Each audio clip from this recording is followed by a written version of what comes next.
downloaded and posted, and I apologize for that. It's one of those things that if I don't stay on top of, I get behind pretty easily. So I will get on that and get that going again here shortly. Okay, any questions?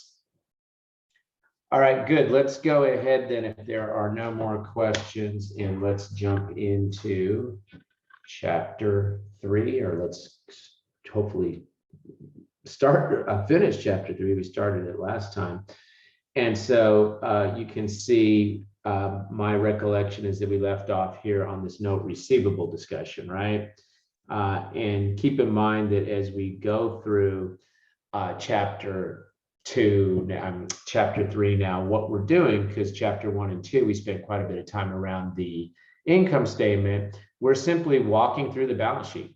You know, we've gone through accounts receivable now. Now we're going to turn our attention to note receivable. Then we'll start getting to some fixed asset discussion and so on. Okay. So note receivable. Okay. And valuation and presentation of the note receivable. And they tell us that for financial statement purposes, unearned interest and finance charges are deducted from the face and basically, and related promissory note. And basically, we are reporting that at present value. Okay. Now you can go ahead and flashcard that. Okay. But I'm going to go ahead and just sort of give you a sense as to how that presentation that they're describing there would be presented. So I'm just going to go ahead and jump down here to the bottom of some of the room that they give me at the bottom of these pages here in the start of the next page. So let's say, and I'm just going to write in this example, guys. Let's say we have a note receivable. Okay. It carries 10% interest. And it's a $50,000 note receivable. And it requires 5 payments of $10,000 each year. Okay, now how would we present that note? Well, we would put down, and we're assuming, of course, we're the lender in this situation. We would put down note receivable. We'd show on our balance sheet. Kind of say we'd put down, this is our balance sheet. We'd show note receivable of course, 50,000. Okay, and then we would subtract the discount from that. Now, what would be the discount? Okay, well, what we would have to do is calculate the net note receivable in order to figure out what the discount should be. And the discount will be the net note receivable, I should say. To calculate that, we'll take the 10,000 and we'll multiply that by the present value of annuity factor for 5 periods at 10%. Now, I'm not going to go to the table at this time because we'll get more into present value calculations in chapter 5. And we'll kind of work with some of those factors at that time. But of course, for this purpose, I went ahead and looked up that factor. And you would take the 10,000 times, and the factor there is 3.7908. So when you take 3.7908 and you multiply that by 10,000, you get the net note receivable here of 37,908. And the discount is going to be calculated as what? As 50,000 minus that 37,000 908. And so we end up getting a discount in this example of 12,092. And then, of course, we calculate the present value first. The discount is really the difference between the present value and the face of the note. Sometimes it's hard for students to see that because you're like, well, no, it looks like we take the note, then we subtract the discount, and that gives us the net. But it's actually, you have the face of the note minus the present value, and that yields the discount. Question? Okay, good. So I just wanted to set that up. Not that it's particularly relevant to or particularly important for the flashcard I asked you to make up there, but we are going to be leveraging off of present value calculations and stuff in other chapters. So I figured this would be a good time to talk to you about that. Okay. Now, we also have discounting of note receivable. So what happens here? We lend some money out, and then we start experiencing a situation where we would like to increase our cash flow. We're maybe having a cash crunch. So what do? We may factor some of our accounts receivable. We talked about that last time, but we may also discount note receivables. It essentially means that we're going to go probably to a bank and say, look, I have this note receivable, but I want you to go ahead and cash in this note receivable. Give me some cash, and I'll pay you some interest to cash in this note early because I don't want to wait for this note to mature because I need some cash. Okay. So what happens when I do that? Okay. I can do the discounting with recourse or without recourse. Now, if it's with recourse, as we said for accounts receivable, that means that the purchaser of the note, the person that's giving me the money before the note matures, can come back to me if they end up ultimately not being able to collect on that note. So if note receivable has been discounted with recourse, meaning that the person can come back if they're not able to collect, are still reported on the balance sheet where the corresponding contra account, notes receivable discounted would be the name of it, indicating that they have been discounted to a third party. So the note stays there and we subtract the note, so the net effect of that is 0. Now you can just go ahead and flashcard the two options. Alternatively, we could simply note remove the note receivable from the balance sheet, and then we'll have to disclose a contingent liability. Okay, now that's a with recourse situation. If it's without recourse, we have no further liability. And for that reason, the note receivable is simply going to be removed from the balance sheet because we have essentially sold that note to probably a bank. Okay. Now you will see without recourse discounting note receivable questions on your exam. I promise you that. Okay. So it is worthwhile to make sure that you are comfortable with the example type problem that we're going to look at here. And then we're going to do a class problem in a second. So do not sleep on this. This is important. Okay. This process right here, important. Okay. Got to know this. That's as important. Okay. Got to know that. So let's just look at this. And again, keep the big picture in mind, guys. I loaned some money out. I'm expecting to get that loan paid back, that note receivable paid back to me, and I'm supposed to earn some interest, but I get tired of waiting for whatever reason. I can't wait for it to mature. So what do?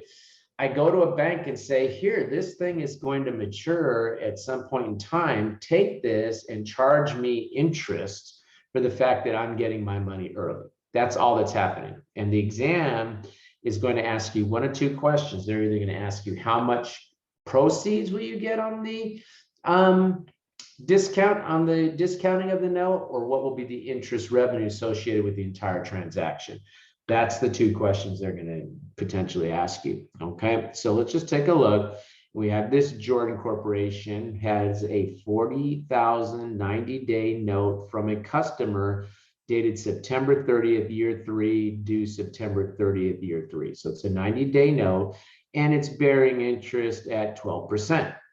On October 30th, okay, that's 1 month after issue, Jordan Corporation takes the note to the bank. They got tired of waiting for the money. For whatever reason, they couldn't wait the full 90 days and asked the bank if they wanted a discount. The bank says yes, but they're going to charge now Jordan 15%. Okay, so compute the amount paid by the bank, that's the proceeds, and also figure out the net interest income from this whole transaction. Okay, now when you look at this, you just sit here and you say, well, look, the face of the note was 40,000. That's what they loaned. If they could have waited the full 90 days, then they would have earned 1,200 of interest. And guys, don't get, distracted by the fact that the CPA exam, most financial accounting calculations assume a 360-day year. And sometimes students get a little bit nervous about that, yet they have no problem taking, the depreciable base of a piece of property and dividing that by 12 months, which is an assumption of 360-day year, right? So it shouldn't be that crazy to go ahead and do that. So you go ahead and when you do the calculation, we have interest of 1,200. We add that to the principal. So if we could have waited the full 90 days, we would have received our principal back of 40,000 plus 1,200. When I say we, I mean Jordan, okay? But they couldn't wait. So they went to the bank and said, look, this note is going to be worth 41,200. That's much cash is coming. You want to charge me 15%, and since you're giving me the money, 60 days early, essentially you're charging me interest for a 60-day period. So you're charging me interest of 1,030. I would have got if I only could have waited, I would have gotten this 41.2. You're charging me 1030 interest on this. So I'm going to get 40,170 from you. Now that could be one of the questions the exam would ask is what's the proceeds that they're going to get. They could sit there and say, hey, what's the interest that's going to be earned by Jordan in this entire transaction? And it's the money you got, the 40,170 minus the 40,000 that you originally loaned out. Question? Okay, good. Let's take a look at a couple questions then, and let's see if Zoom is going to cooperate, and it is. So let's go ahead and put the poll up.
Okay, guys, let's go ahead and wrap this one up. Not a lot of calculations and whatnot. We're on the 2-minute mark. Okay. Okay, good. Looks like most of us, I guess, have had a chance. Guys, don't get me into the mode tonight of having to take roll call and all that kind of stuff. I mean, follow the lecture, take the best shot you can on the questions, okay? And we take a look, and most of us got it right. It's a good 88% got choice D, which is correct. Okay, so let's just take a quick look at this one because I think it's pretty straightforward. GAR company factored its receivable without recourse with Ross Bank. GAR received cash as a result of this transaction, which is best described as, well, if it's without recourse, that means that what? The bank, GAR in this case, cannot come back, right? They're assuming all of the risk. Okay, so if that's the case, then D is, of course, the correct answer. It's a sale with the risk of uncollectible accounts transferred to Ross. Okay. Okay. GAR does not, I guess one person of the people that participated picked C. No, GAR has absolved themselves of any risk on this when it's without recourse. The bank can't come back. Okay. Okay, good. Come over and let's take a look at question 2. And this one is a good practice. I'm going to put a star here. Again, I get a little nervous because I think that my students, because we go through it kind of quickly, think, oh, okay, discounting of a note receivable is no big deal. I don't have to study that much. And I'm telling you, you're going to see a couple, 3 questions like this on your exam to expect you to know how to discount a note receivable. So I want to go ahead and practice with that. And that's a star. It looks like some sort of creepy bug that's supposed to be a star. Okay.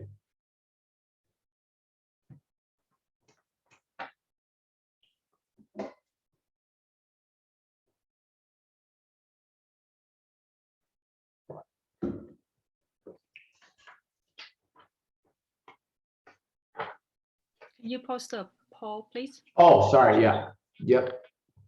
Sorry.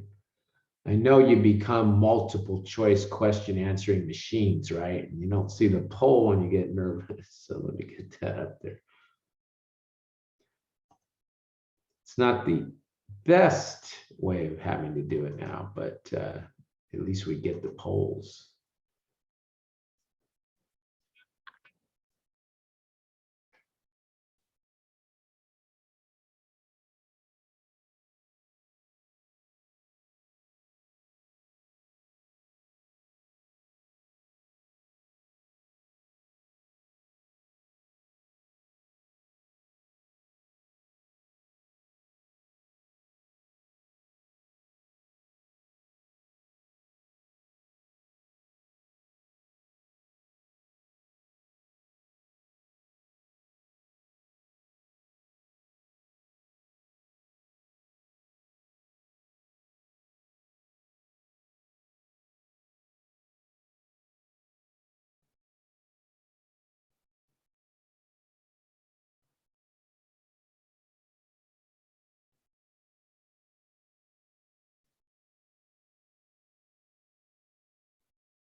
Okay, guys, I'll give you a little more time on this one, but let's go ahead and take your best shot now. And you take a look here, and we've got 7 of us participating, and everyone got it right. And if you're, trying to tune out, be aware that I'm going to start taking roll on the next set of questions. Okay, but let's go ahead and let's take a look at this one. And we have the correct answer, which everyone got right, of C. Okay, and let's just go ahead and let's take a look. So we have this Roth Inc. received a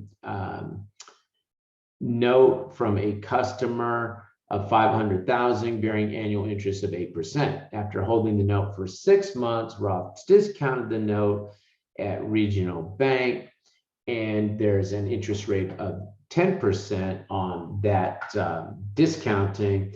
And so this one so happened to ask, what is the amount of proceeds that we're going to receive? And I just need to move something sort of in my way here. Okay, so what happens? 500,000 is what they loaned. We had an 8% interest. So if we could have waited the entire year, and it's for a year that this thing was was the term of this note, we would have gotten 40,000. So of course we would have got the 40,000 interest plus, of course, the principal back of 500,000. So if we could have waited the entire year, we would have got 540. But they were only able to wait, what, 6 months, and then they went to the bank and said, hey, I got this 540 coming, but I want you to give it to me early. And the bank says, okay, but I'm going to charge you interest. Okay, so what do? They go ahead and they charge them 10% interest, but it's for what? Half the year now, right? Because they were able to hold that note for at least the 6 months. So we multiply that by 1/2 or 6/12, however you want to do that. And you end up with 27,000, I believe, right? Okay. And so the total proceeds that they'll get would be the 540 minus what? The interest that the bank is charging, which is this 27,000, giving them 513. Okay. And the question could have asked, well, how much interest will they get on it? That would have been 13,000, 513 minus 500. Question? Okay, good. Come over and let's go ahead. And again, we're continuing our walk here through the balance sheet. I'm calling it a walk or whatever. So we're moving to the next module now, and we're going to talk about inventory. Now, on the exam, essentially, the examiners are going to be asking you 4 or 5 questions, or 4 or 5 concepts. Inventory is a heavy area. It's 10 points on the exam.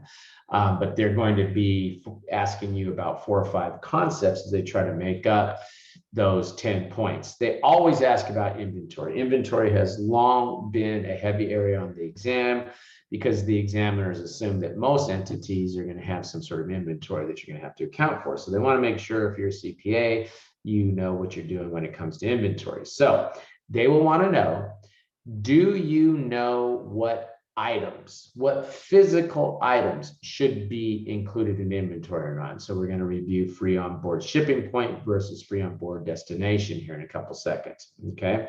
They want to know what cost should you include in inventory. They're going to want to see, do you know how to value inventory? And we're going to see that we're going to be using lower of cost or market, or lower of cost of net realizable value for that. They're going to want to see, do you know the various inventory flow assumptions, LIFO, FIFO, weighted average.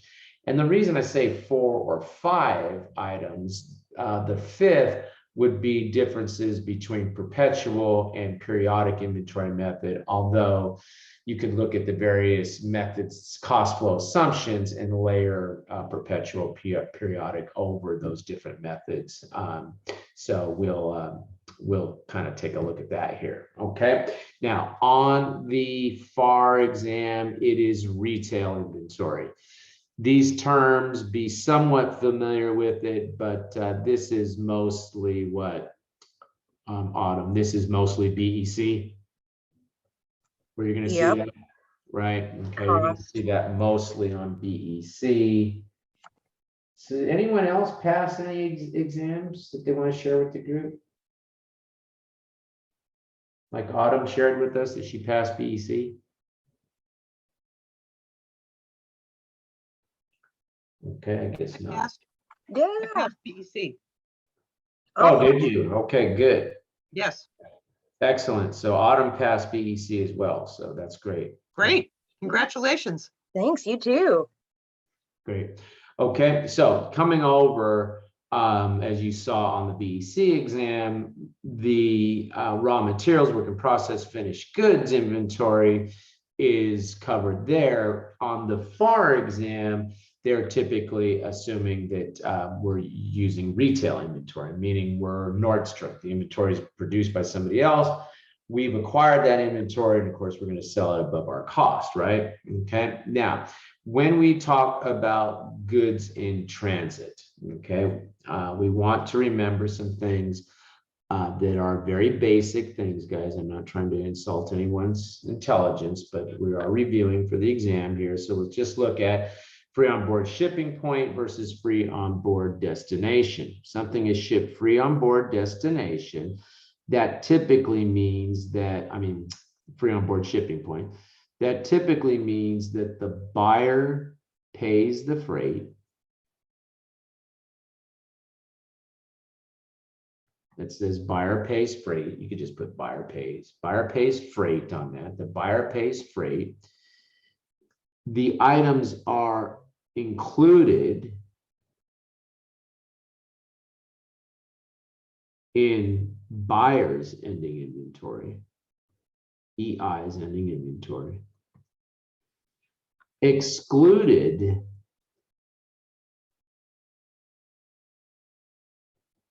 from seller's ending inventory. And these are at year end, guys. Okay, at year end. And it is a sale to the seller. So let's just talk quickly an example. Stuff is shipped and it's shipped on December 27th. And it's shipped free on board shipping point.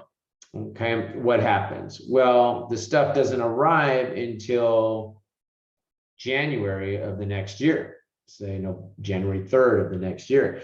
Well, at year end, that stuff needs to be what? Excluded from the seller's ending inventory. Seller can book a sale, and those items are what?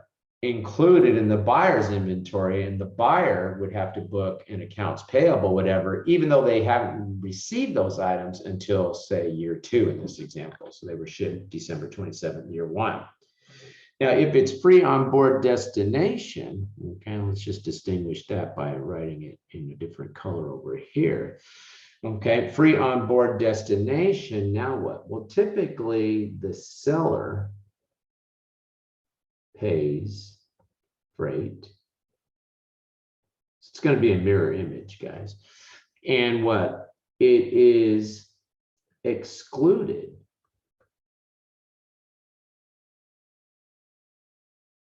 from buyer's ending inventory. And again, this is at year end. It is included in seller's ending inventory. And what? No sale for seller. So take those same facts, if I can remember what the facts were. The goods are shipped what? The goods are shipped December 27th, I think I said, and they don't arrive until January 3rd. But now the terms are what? Free on board destination. Well, even though those goods were already shipped at year end, they're on a truck somewhere at year end. They are what? They are included in the seller's ending inventory. The seller cannot take a sale for that. They are not included in the buyer's ending inventory because they haven't physically arrived yet. That's at year end. Okay. Okay. I think we all know that, but I just wanted to make sure that we reviewed that a little bit. And if you're thinking, hey, I could forget something related to that, you might want to go ahead and flashcard those points. Okay. Okay, good. Now, consign goods. What happens here? Well, after you pass the CPA exam, all 4 of the exams, you're going to write a book, and the title of the book is going to be Mothers Don't Let Your Children Grow Up to Be CPAs. Okay. And you're going to go to Barnes and Noble, and are they still open? And you're going to say, hey, can I please, will you buy this book off of me, include it in your inventory and sell it? Barnes and Noble says, no, we're not buying that book, but look, we'll take pity on you. We'll let you display the books in our store. And if somebody buys them, we'll remit the funds to you and we'll take a little percentage for ourselves. How about that? And you say, okay, thank you. Okay. Now, in that situation, okay, you are the seller, you are the co-signor. So if you want to just remember this little example but this step by our little example, that would be you. Okay. And you deliver the goods to an agent. Okay. The co-signee, that would be what in our little example, Barnes and Noble.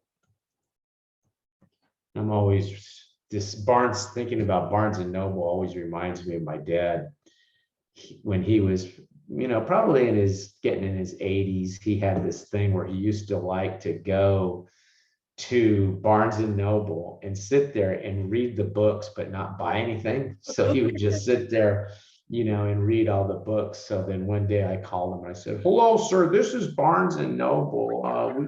We'd like to talk to you about, not sitting at our store. Of course, he knew it was me. It was funny because he always can't disguise your voice from your dad, but he would always call it the library. He'd say, well, I'm going to the library today.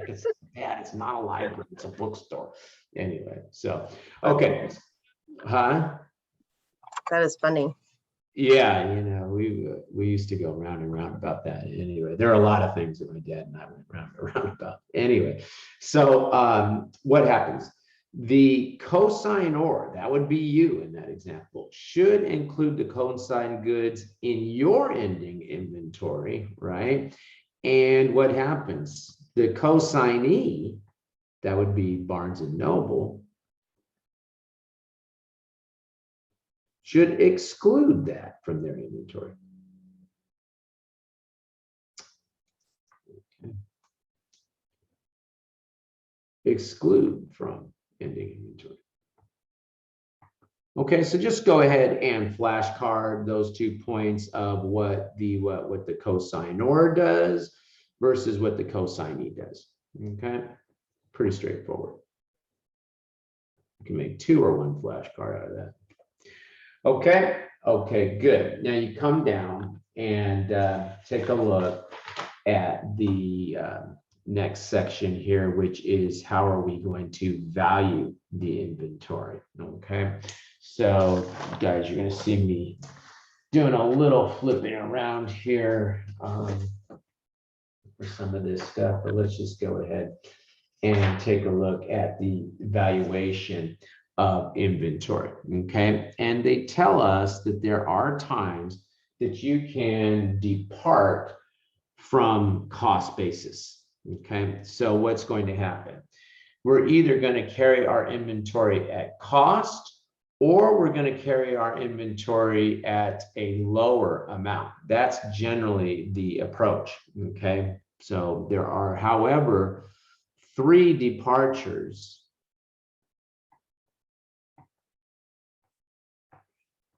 from lower of cost or market values. okay? And one is precious metals and farm products, okay? And they tell us that if we are lucky enough to have as our business mining precious metals, gold, that kind of thing, silver, then they tell us, hey, you know what? You can carry that at market less any cost to complete and dispose. Now you say, well, what do you mean, you're going to throw gold away? No, but we have to get it to market somehow. So we might have to pay some transportation costs, et cetera. But we, don't, we are able to carry that in an amount above cost because the world agrees what an ounce of gold sells for. And so they will literally let us write up our inventory above cost. That is a very rare case that we're able to do that. When we were having the 2008 recession, the Great Recession, I had a student that said to me, hey, I was looking at Tiffany's financial reports. I don't know why they were doing that, but how come they're showing gains in a period when there's financial crisis and people should not be interested in buying these luxury goods and whatnot? And I'm like, well, probably because they're able to write up their inventory above cost during the time that everybody was buying, when people panic, they start buying bright, shiny things. And so they were buying up gold and that kind of stuff. And so probably the value of Tiffany's inventory was going up, and they were able to take those, write that up and take that as gains. Okay, so that's one of the three exceptions. I want you to flashcard. Then I want you to go ahead and put C, page 24, item 3.2.5 for other two. Because we have three exceptions to when we'll have to write inventory down to the lower of cost or market. And you've got one here, precious metals, you can write it above market. Pretty good deal, right? Okay. Now you come over and you take a look at the exceptions, and they say exceptions to the lower of cost or market or lower net realizable value. I said market values to include the net realizable value in the lower cost or market, because there's two methods we're going to look at. And you can keep the inventory at cost, even though the value has dropped below cost, if the ultimate sales price of the end product is not affected by what's happening with the market value. So let's see you're Tesla and you have a warehouse full of steel somewhere that you're going to turn into Tesla, and the value of Tesla is going up. Well, you don't have to write that inventory down. You can't write it up, but you don't have to write it down to the lower market. Okay. The other exception is if you have a firm sales price contract. So what's happening? The value of the inventory that I have was 500,000, and you and I enter into a contract for you to buy it for 500,000 next year. Then the price drops to 400,000, but you're stuck what? Buying it for 500,000. I'm not suffering the loss. You are, because there's a contract to buy it for that higher 500,000. So we're going to look a little bit later when you have a firm purchase commitment, the person that is committed to buy that is the one that books the loss, not the seller. Okay. I have a quick question. I just want to make sure I understand this. So the precious metals and farm products you can write up, or yes, you don't have to write them down, and you can write them up, or you do have to write them down, but you can write them up. You will write them up. You will write them up. Period. Okay, so up is the only direction. It's still, if the market drops, you still have to write them down, right? Correct. Okay, so the gold and precious metals and farm products where there's quoted prices, you can write them up. And the other two is basically, you don't have to write them down, but you can't write them up, correct? Is that correct? Okay. Cost is the floor. Cost is the floor. Cost is the ceiling. Okay. Okay, good. Now you come back and you take a look at the next page. Just come back, guys, because I wanted to make that flashcard, okay? And we're going to talk about lower of cost or market and lower of cost and net realizable value methods. Lower of cost or market is only used for LIFO related inventory methods.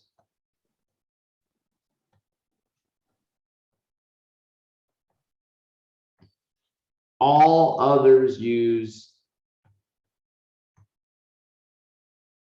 cost or net realizable value. Okay, so we only use the lower cost or market method that we're going to talk about for LIFO related inventory methods. All other methods use the net realizable value method. Okay, and so they tell us that in the ordinary course of business, when the utility of good is no longer as great as their cost, a departure from the cost basis principle of measuring inventory is required. In other words, we're going to write it down if the market is lower, notwithstanding our three exceptions from the lower of cost or market value methods that we're talking about here: the precious metals, the firm sales contract, and the ultimate product sales price is not affected. Now, when you take the loss, the loss is going to be part of your cost of goods sold. So you would credit the inventory, debit the cost of goods sold, unless it is a significant loss, is a particularly material loss, then you would debit loss on devaluation of inventory, report that on the income statement. And again, of course, you credit the inventory for that. Okay. Reversals of write-downs are prohibited. Once you write an inventory item down, other than the examples with the precious metals and whatnot, once you write it down, it stays down. Once you write it down, it stays down. Okay. Okay, good. Now I've given you the exceptions here, but let's go ahead and let's take a look at lower cost and net realizable value. Okay, so under US GAAP, which is the only accounting method being tested on the exam, so they need to do a search and destroy under all the phrases under US GAAP. That's somewhat of a holdover from the time when the IFRS was still tested. There's no IFRS, so all we study and all we care about is IFRS, right, for the exam anyway. So under the US GAAP, the lower cost and net realizable value method is used for all inventory that is not costed using LIFO or the LIFO retail inventory method. Okay. The cost and the net realizable value principle may be applied to a single item, a category of inventory, or the total inventory, provided that the method clearly reflects periodic income. And I want you to flashcard that, and I want you to put down here single item approach, most conservative.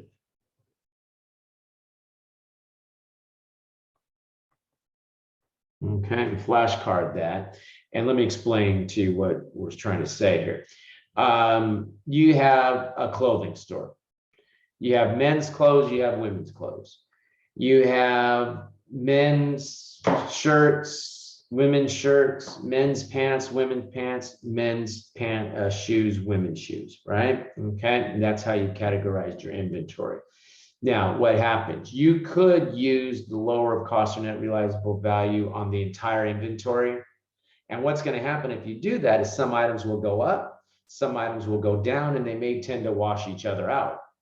No pun intended, because we're talking about clothes. Okay, stop, John. Okay, you could group them by what? Category.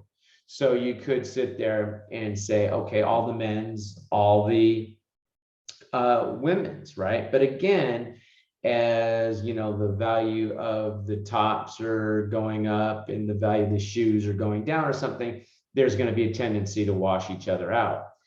If you sit there and you say, no, I'm going to do single item, I'm going to do men's shoes, and that's how I'm going to evaluate the lower cost of market. I'm going to do men's pants, I'm going to do men's shirts, and I'm going to do each item individually, and that's how I'm going to determine the lower cost of market. Then I'm going to go over the women, the shoes, the pants, the tops, the shirts, whatever, and you do that whole thing. Well, now you've eliminated the opportunity for those things, those ups and downs, to cancel each other out. So probably the inventory, since inventory tends to decline in value, is going to be what? Going to be overall lower. So the single item approach is going to be what? Going to be the most conservative approach here. Okay. Flashcard that, even though they don't say that there, I've seen questions in the homework that contemplate your understanding that. Okay. Now, net realizable value is the item selling price less cost to complete and dispose. And you can go ahead and flashcard that's net realizable value. And we're going to see that as we move to the lower of cost or market, we're actually going to use that net realizable value as part of our lower of cost or market. Okay. Now, we use lower of cost or market for LIFO related methods, which I've already asked you to flashcard. And note, they say the same thing here about single item versus, entire inventory. So, you can do that for both methods, but the, flashcard about the most conservative approach applies equally. Okay. Now we come over and they tell us that we have the market value in the lower of cost or market, and the term market value. Okay. The term market value, they tell us under US GAAP, the term market value in the phrase lower cost or market means current replacement cost, whether by purchase or reproduction. Now, what do we mean by replacement cost? Let's say I have a stack of inventory and I accidentally roll my forklift over on that inventory. What would it cost me to replace that?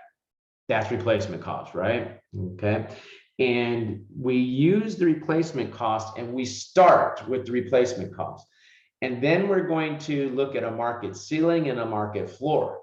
And if that replacement cost is over the ceiling, then we will use the ceiling. If the replacement cost is what? Is below the floor, then we'll use the floor. If the replacement cost is not over the ceiling, not below the floor, then we can use the replacement cost. So if you think about that, okay, we basically are going to pick the middle value for our market. And once we've determined what our market is by comparing it to the ceiling and the floor, then we will use that as our market. And if our cost is what? If our cost is above the market, then we're going to have to write it down to that lower market. If the cost is below the market, then we'll leave it at that lower cost. Okay. Now go ahead and flashcard that. And then when I took the exam, when I was practicing for the exam, not when I took the exam, when I was studying for the exam, I kept missing these questions. And I kept telling myself, what the hell? Why do I miss every single one of these? And then I realized my problem is that I didn't know the definition of ceiling and floor. And if you don't know the definition of ceiling and floor, you're going to mess up on these. So the most important thing here is for you to flashcard how to calculate market ceiling, which I think I might have already asked you to flashcard that, but it is what? Sales price less cost to complete and dispose, such as delivery charges, commissions, you may have to pay salespeople, that sort of thing. That's net realizable value. And then the market floor, which you should also flashcard, is simply the ceiling minus a normal profit margin. And the question will have to give you that. Okay. Now, this is all a little confusing, but we're going to look at some nice examples here on the next page. And I think when we look at the examples, you'll be like, okay, I can hang with that. I can practice with that, and I'll be in good shape. So let's look over here at the example. Okay. And we have the following facts. Okay, guys, I'm not going to go through every single one of these. We'll just do a couple. And we have this item 1, which costs $20.50. Okay, now I want to know, has the market fallen below, because I have to do what? Okay, and again, lower of cost or market, let's just write that in, only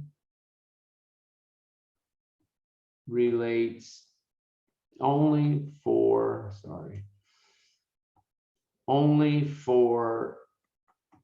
LIFO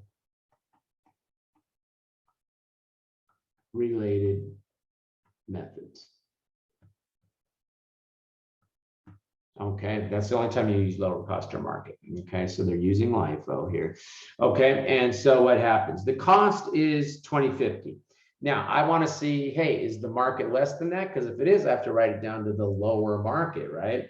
And I look, and the replacement cost is 19, and I'm saying, okay, I'm probably going to write it. I'm definitely going to write it down, but I have to evaluate that replacement cost against the ceiling and the floor. So they tell me that the selling price is 25, cost of completion is 24. That's my net realizable value. That's my, I'm going to put a C here, guys, because I can't fit the whole word ceiling in here. That's my ceiling, isn't it? That's how you calculate ceiling?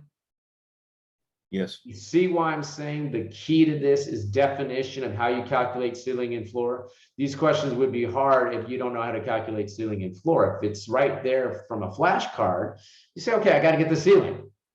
So the ceiling is 24. The floor is what? The ceiling minus a normal profit. So my floor is going to be what? 24 minus 6 is, somebody help me out, 18.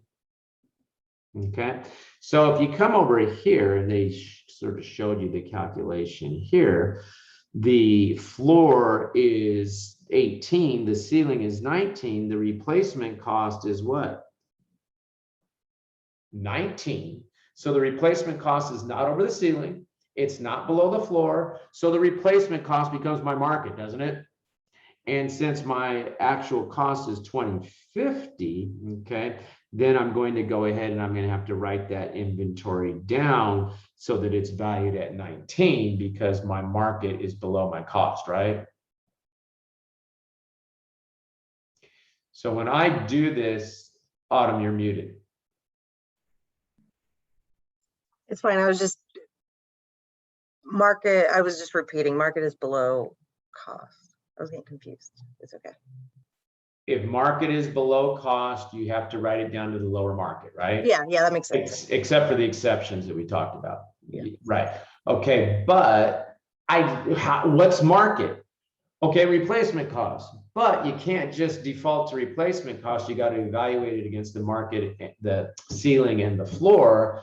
And if it's not over the ceiling, it's not below the floor, then okay, I can use replacement cost and I'll compare that to market, and if it to cost, and if it's lower than cost, I write it down to that lower market. You want to try another one?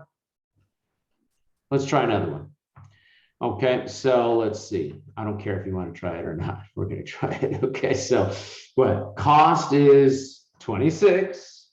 Replacement cost is 20. I know I'm going to write this down, but I've got to check out replacement cost to see if it's not over the ceiling, it's not below the floor, right? So I do what? Selling price is 30 minus what? Minus cost to complete is 2. So that gives me what? Net realizable value, or the ceiling, of 28. I subtract the normal profit from that. That gives me 21. So what's happened? So my replacement cost now, and you can see the calculation again down here, my replacement cost has fallen below the floor, hasn't it? So since it's fallen below the floor, I use the floor as the market. And of course, I'll have to write it down from 26 to 21 here, my floor. Question? Okay, good. Now, that's for the entities using LIFO related methods. All other methods, guys, and by the way, You know, let's say you're throwing a party and you're trying to have some fun, you know, what you do is you put these questions on a table in the front room and you put all the food in the back of the room, in the next room, and people can't go into the food room until they work some of these. Okay. Back when I used to throw parties 30 years ago, I used to require that. Okay. You can work through the rest of these on your own. Okay. But you should be looking at these and you get pretty good at these and then they start to be pretty fun, but you got to have that flashcard. Okay. But let's go ahead and let's just look at now lower of cost and net realizable value, which is for all other inventory methods. And what FASB did here is they said, hey, look, we're just going to calculate net realizable value, which is the same as what we call the ceiling when we're using the lower cost or market. And as long as your inventory has not fallen below the net realizable value, then you can go ahead and carry it at that cost. Okay, so here the inventory's cost is 28. The net realizable value is 27. So we have to carry that inventory at what? At the net realizable value. Just a one calculation thing instead of having to do a ceiling and a floor. Okay, question? Okay, good. Let's go ahead and let's come over and let's talk about periodic versus perpetual inventory method. Okay, and we have the periodic inventory method.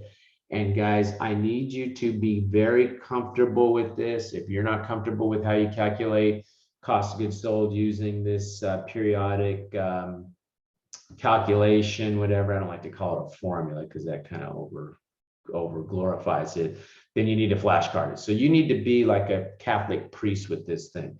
You need to be able to sit there and say beginning inventory plus purchases equal goods available for sale minus ending inventory equals cost of goods sold. You got to be able to call it out like that. If you struggle with that at all, I need a flashcard from you. Okay. Now you go ahead and you flashcard that for the periodic method, and that's how we calculate cost of goods sold.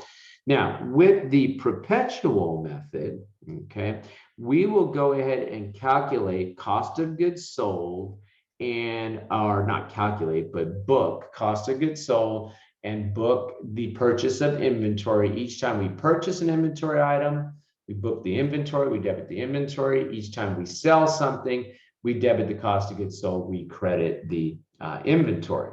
Okay, you don't do that in a periodic. Under periodic, you wait till the end of the year when you count the ending inventory to calculate the cost of goods sold. Now, most entities these days use perpetual, and that's because now we have these sophisticated scanning systems and whatnot that allow us to keep track of inventory as it's purchased, as it's sold. But the exam still asks about the periodic method. And the other problem is, or the other issue is, and why I want you to flashcard this and really know it, is sometimes they just ask you cost of goods sold, and whether you're using periodic or perpetual, this is a handy tool for helping you to calculate cost of goods sold. And they may ask you something about beginning inventory, and they'll give you the other elements, and you're gonna have to work your way up this thing to be able to calculate this. So it's very, very useful flashcard to have, okay? Now you come over and they give us this example, okay? And I'm gonna go ahead and supplement this example a little bit because I feel like they ended the story in the middle. It's like you went to see a movie and the film broke in the middle of the movie and then they don't tell you how it ended, okay? So let's just go ahead and let's take a look here. And I'm gonna go ahead and start with the periodic, the perpetual method, okay, which is right here, okay?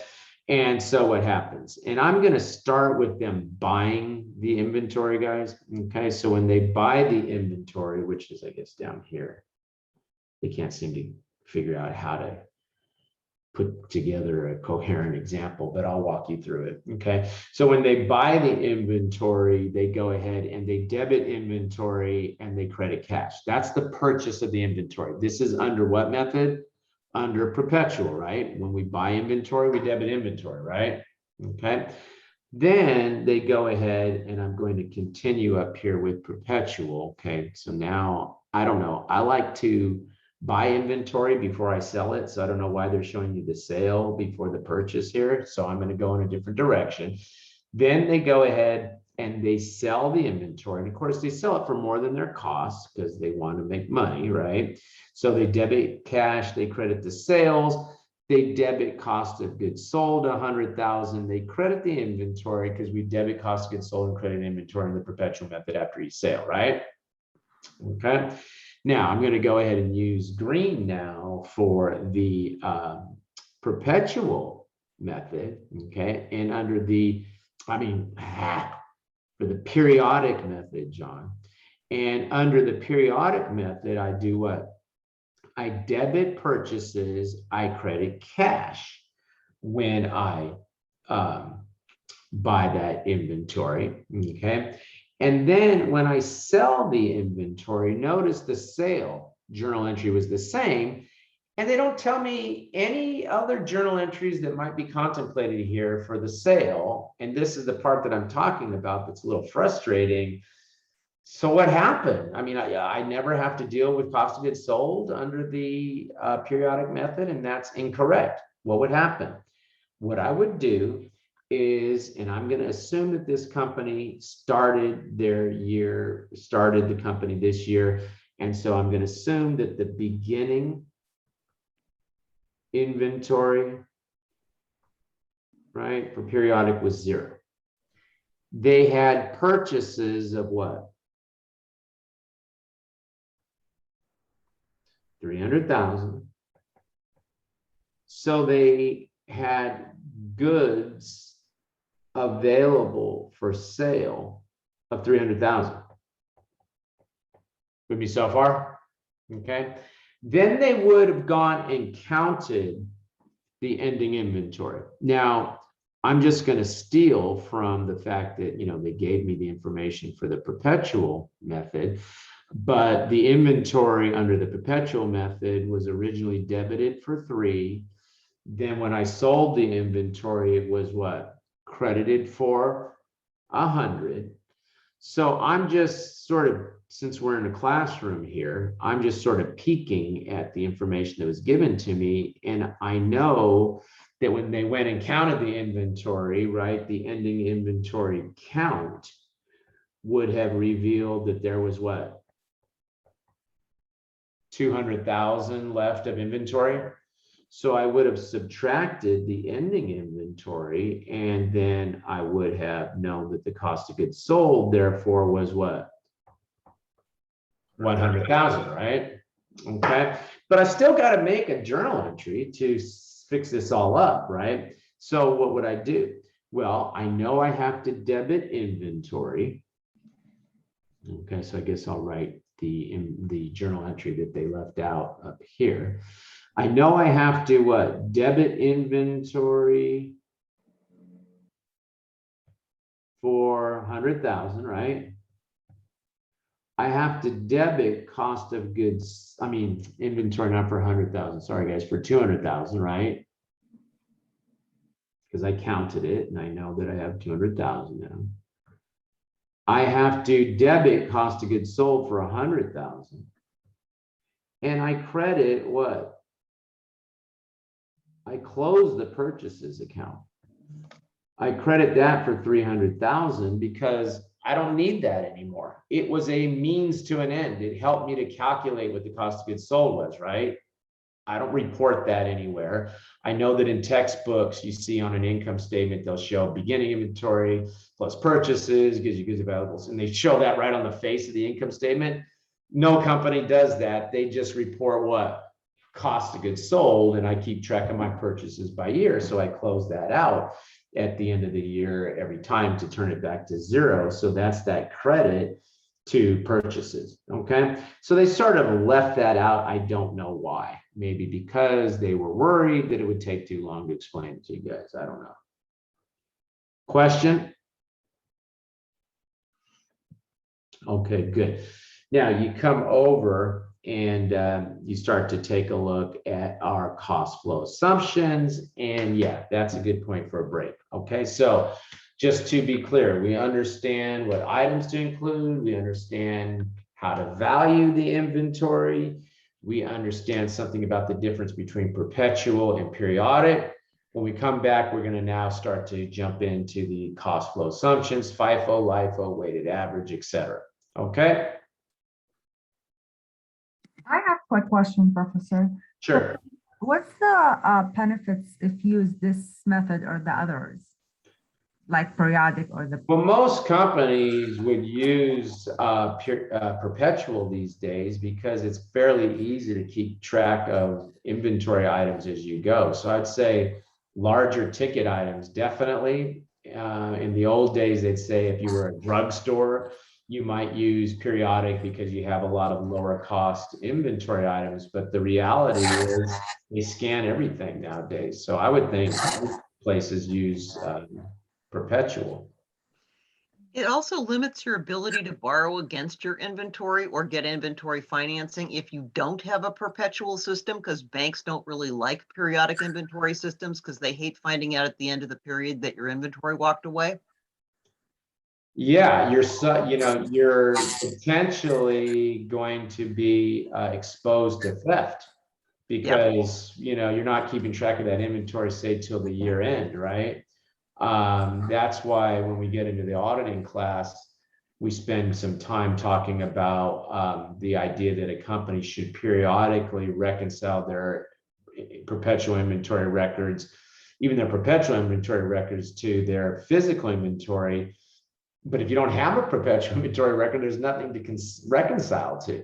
So it's a much better internal control technique to have a perpetual system.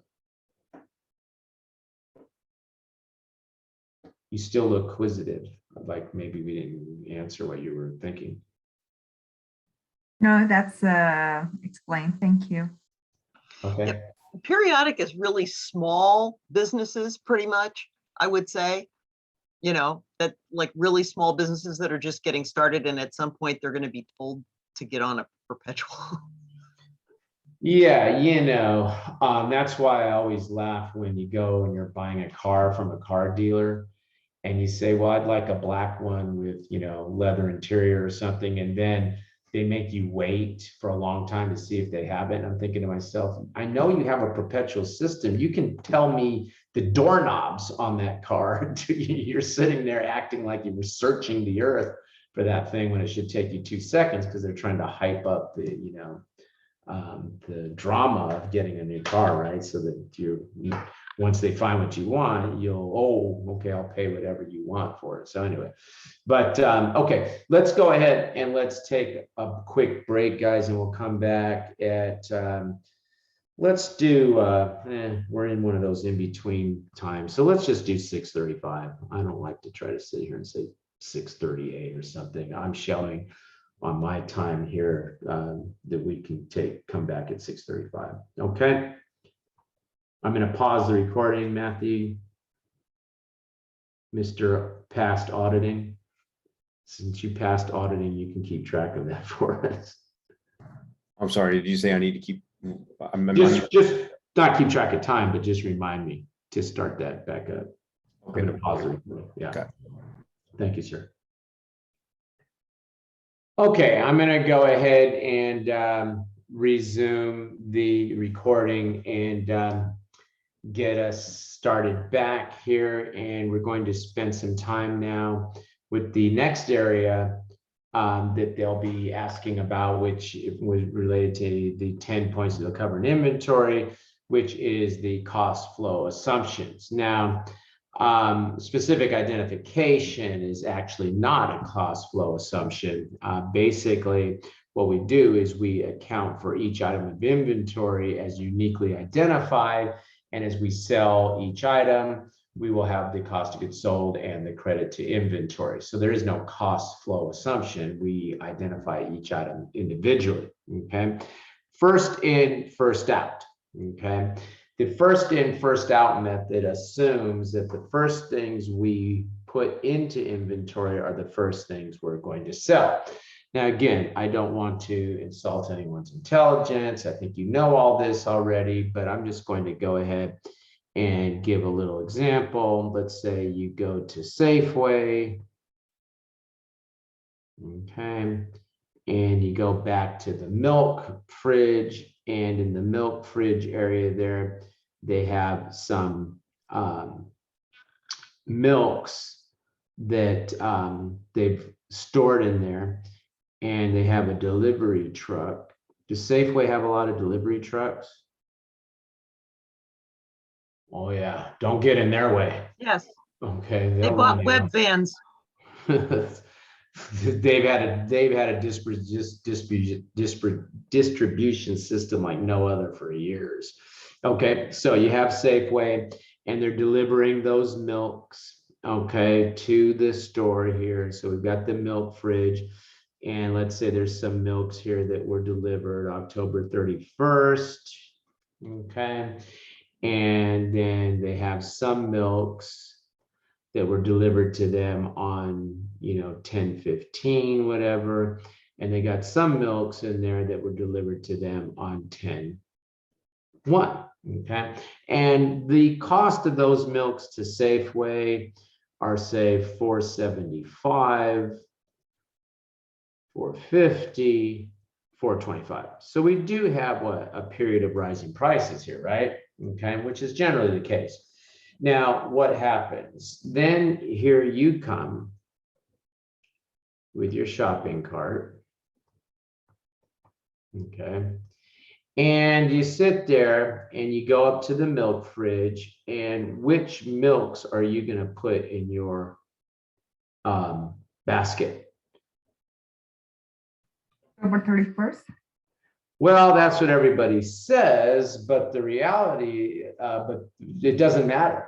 Safeway is going to assume, I don't care if you go back there, beat up the driver and take the October 31st ones.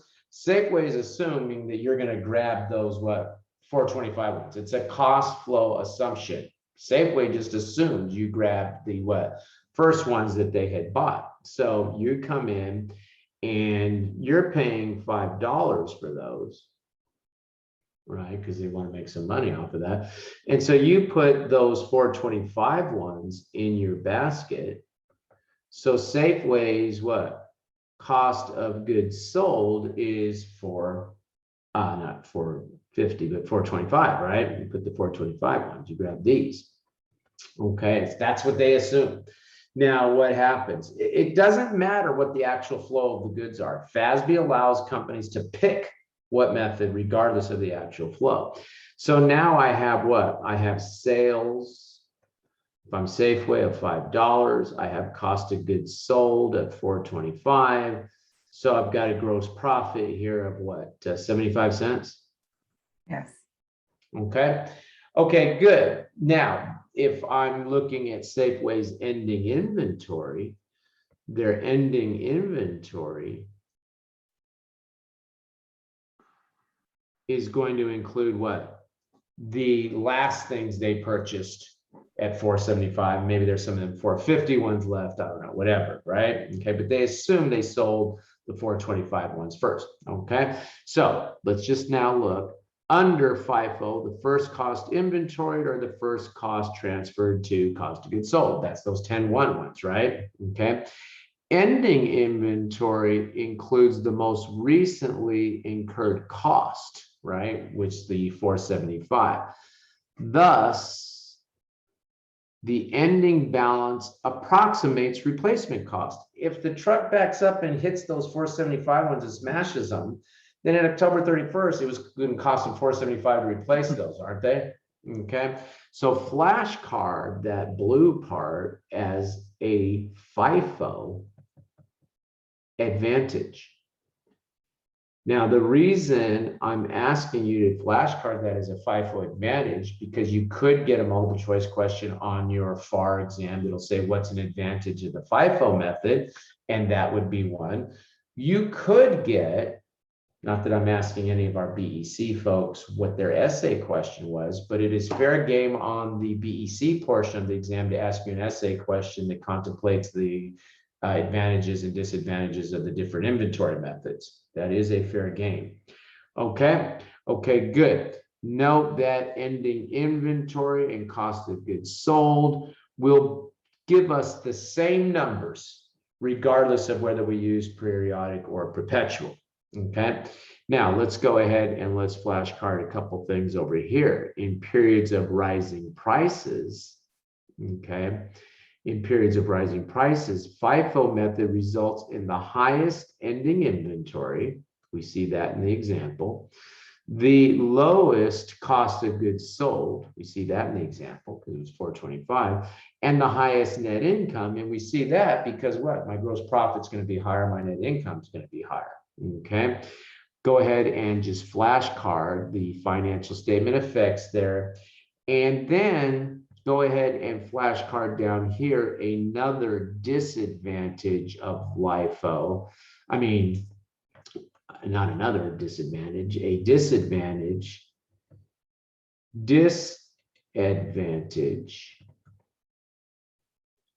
of, did I say LIFO? Of FIFO, is that current costs are not matched with current revenues. I'm selling those for $5. I'm showing a cost of 425. Meanwhile, the current cost in the market is what? 475, isn't it? Okay, so I kind of have a little bit of a distortion of my profits there. Okay, okay, good. Come over and let's take a look at this example. And you might recognize some of the numbers here, okay? But during the first year of operations, Helix Corporation has purchased all of its inventory in 3 batches. Batch 1 was for 4,000 units at 425 per unit. Batch 2 was for 2,000 units at 450. And batch 3 here was for 3,000 units at 475. In total, 4,000 units were sold. 3,000 units after the first purchase and 1,000 units after the second purchase. Okay, so you come in and they start to show you under the FIFO how we would deal with that under the periodic system. So let's just go ahead and let's look at that. And they bring the inventory in, the 4,000 at 425. There's 17,000 sitting there. Then they bring in the 2,000 at 450, and then they bring in the 3,000 at 475, right? Okay. Now what happens? They sold, let's just make sure we're clear. We have a what? Total of, what is that? 9,000 units? Okay. They sold what? They sold 4,000. 4,000. So ending inventory got what? 5,000? Right? Okay, just to make sure we're clear on what happened there. Okay, so what happens? Well, under first in, first out, these are all gone, aren't they? They sold them all. They assume they sold those 4,000. They sold 4,000 units first in, first out. So we're now left with what? 5,000 units, which we value at what? 450, 475. So my ending inventory, 9,000 plus 14,250 is 22,350. My beginning inventory, since they just started business, was 0. I add my purchases. That gives me my goods available for sale minus my ending inventory gives me the cost of goods sold.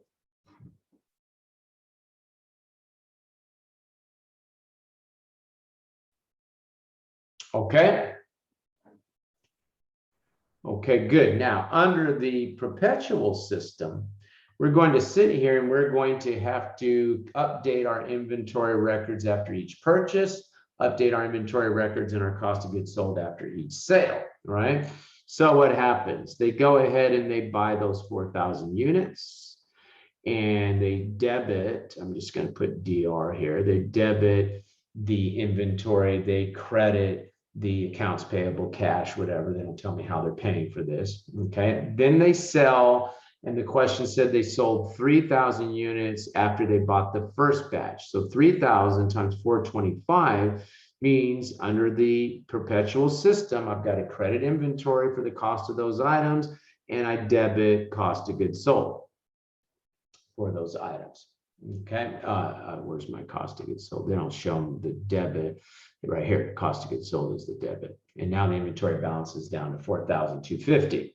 Okay, then what? Then they go ahead and they buy another 2,000 units at 450. So they debit inventory, they credit accounts payable, whatever. Okay, and that brings the inventory balance up. Then they sell 1,000 and they assume they're selling those remaining 1,000 at 425.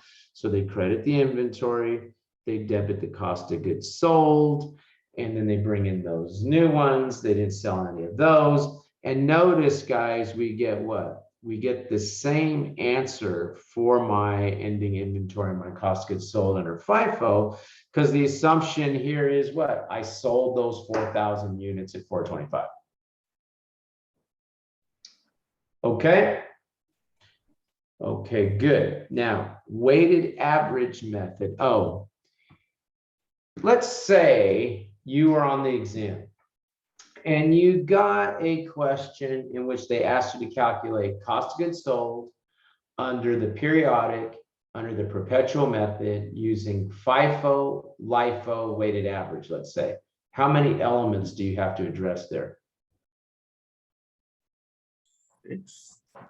Huh?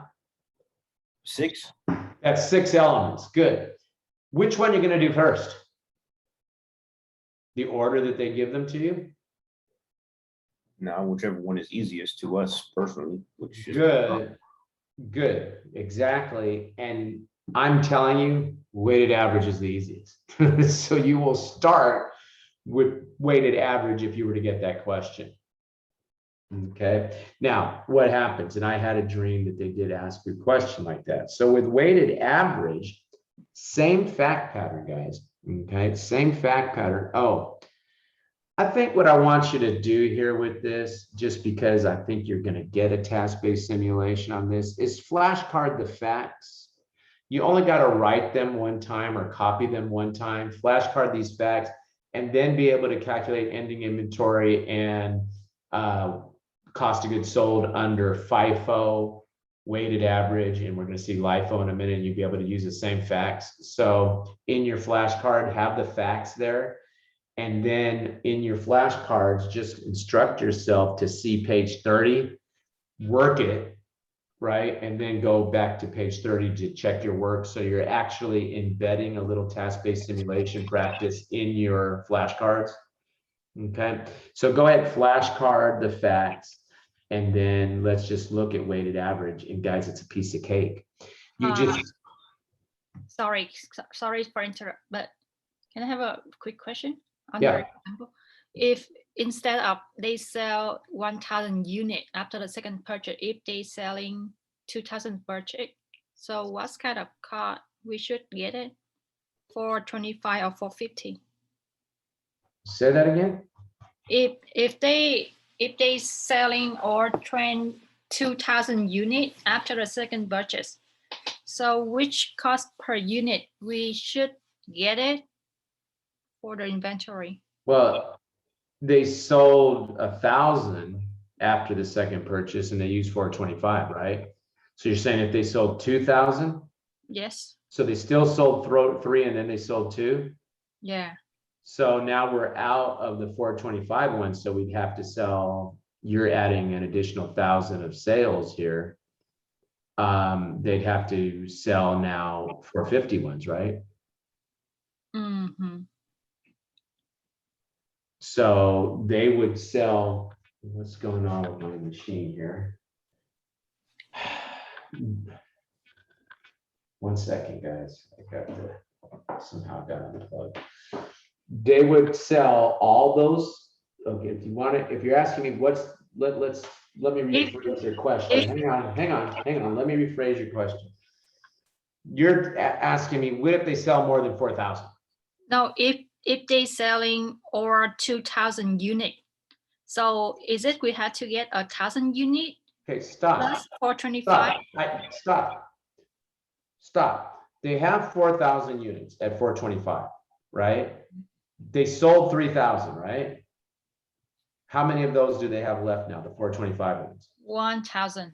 Okay, if they sell anything more than 1,000 units, the next number that's available is 450, right? Yeah. And they sell out of all of those. And then the next number available in this example is 375, right? Okay. Okay? Yeah. Okay. Okay, good. Now, weighted average method. Okay, weighted average method. It's a piece of cake. This is why, Matthew, I'd want you to do this one first, because look, you just add up the units. There's 9,000 units. You do the extension. So that gives you the total cost available. You divide the total cost available by the number of units, and you come up with an amount per unit, don't you? Then, since you sold 4,000, you simply multiply that amount per unit by the 4,000. That gives you your cost of goods sold. And since we know you'd have 5,000 units left, right? You multiply that times that weighted average cost per unit, and that gives you the ending inventory. For that one, does it matter whether you're using periodic or perpetual? Because I would think if you were using perpetual, that would change, right? No, maybe it wouldn't. No, because no, it doesn't. Because it's all of the units purchased over the period, regardless of when in the period, correct? Correct. Okay. Yeah, there is no consideration of time here at all. You assume you buy everything the same day under both methods. Okay. Now with moving average, okay, moving average, and let's go ahead and take a look at that. We're going to have to calculate a new weighted average cost after each purchase by dividing the total cost of the inventory available after each purchase. The key here is what? After each purchase, flashcard that, and include on the flashcard, you must use a perpetual inventory system if you're going to use moving average, because you have to figure out, well, what did I just purchase? And if you're updating your inventory records after each purchase, then you have to use perpetual. Okay. Same facts, guys, and you might as well add moving average to your calculations that you will make in your flashcards. Same facts. And we have 4,000 units. So we purchased at 425, 17,000. 17,000 divided by 4,000 is obviously 425. Okay.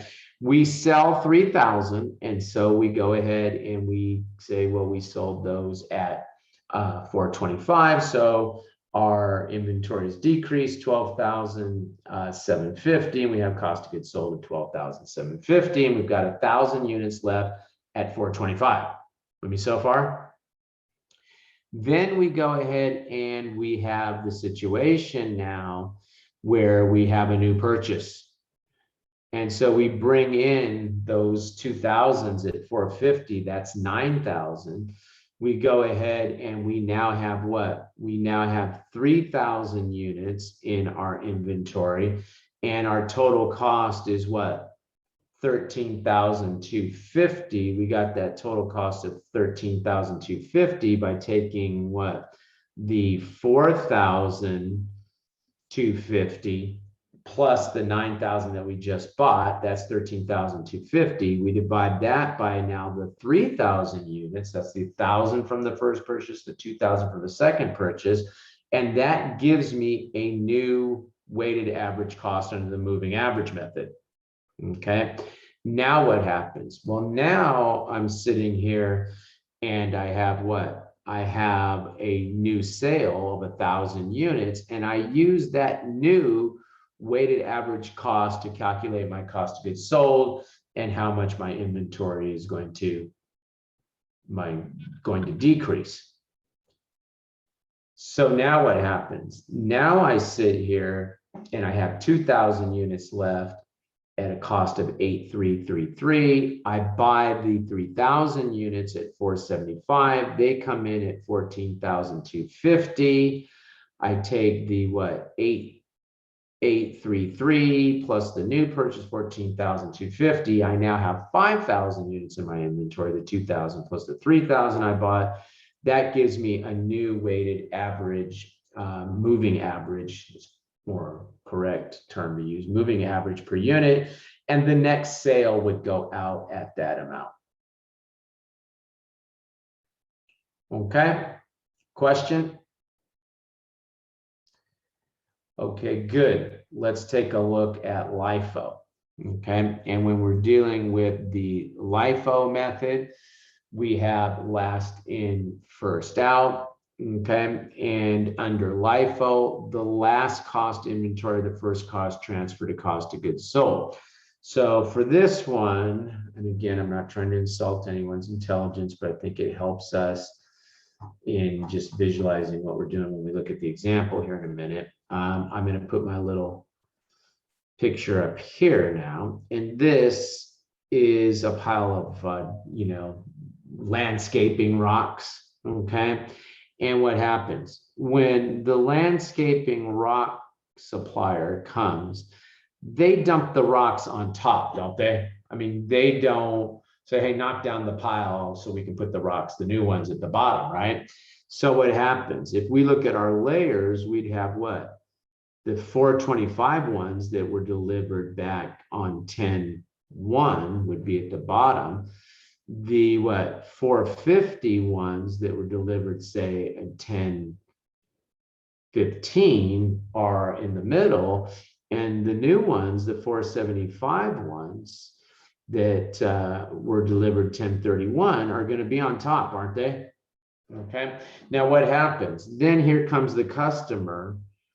Okay, I'm going to pick up some decorative rock, whatever they're going to put in their backyard. That's 475. Fix that. 475. Okay, and what happens? The customer will say, hey, knock down the pile. I want those 425 ones. The customer going to pay whatever it is they're charging. I mean, they're charging $5 for those. So the rock company is going to assume, and they're probably correct in this case, that you're pulling the ones off the top. Now, it doesn't matter. I don't care if this is Safeway. Safeway could choose LIFO and assume that you're buying the 475 ones. It does not have to relate to the actual flow of goods. The company can choose whatever inventory method they want. They are not bound by the actual flow of goods. So now, if you're the rock sales company, you have sales of what? $5. You have cost of goods sold of how much? 475. 475. That's the cost of goods sold. That's what's going in the truck, the 475 ones. And you have ending inventory of what? 425. So if you calculate your gross profit now, gross profit is what? 25 cents? Yes. Okay. So what happens? Ending inventory therefore includes the oldest cost, and the ending inventory balance will typically not approximate replacement costs, because to replace that, they're going to have to pay 475, not 425. Flashcard disadvantage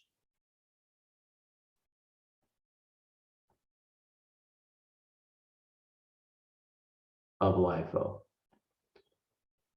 There's a balance sheet distortion going on there, right? I'm showing ending inventory at an amount that is no longer what it would cost me to replace that, okay?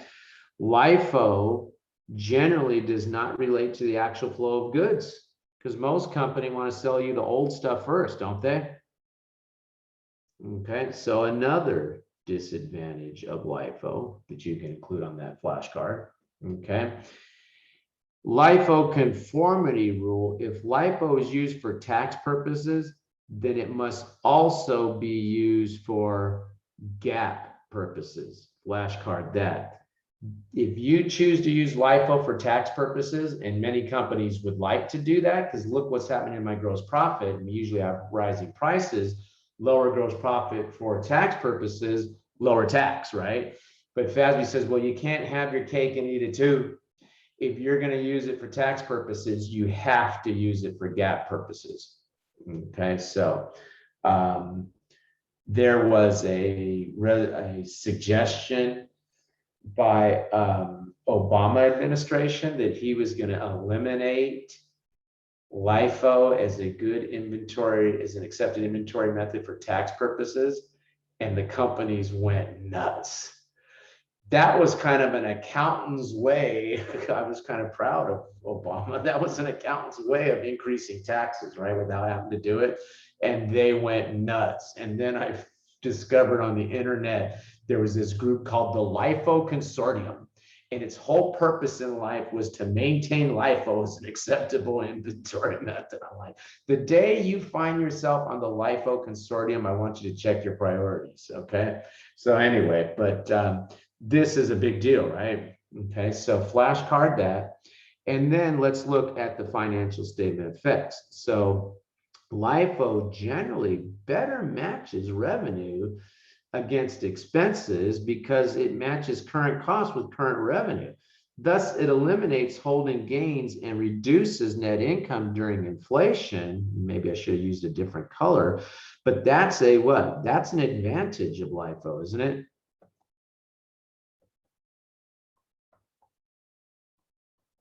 Okay, so this one's just a fact, but this one is an advantage of LIFO. Now, here we come. If sales exceed production or purchases for a given period, LIFO results in a distortion in net income because old inventory layers will be matched against current revenue. So LIFO is susceptible to income manipulation. Go ahead and flashcard. Huge disadvantage of LIFO because what's happening? Well, the company selects an inventory method that allows it to determine what its net income can be.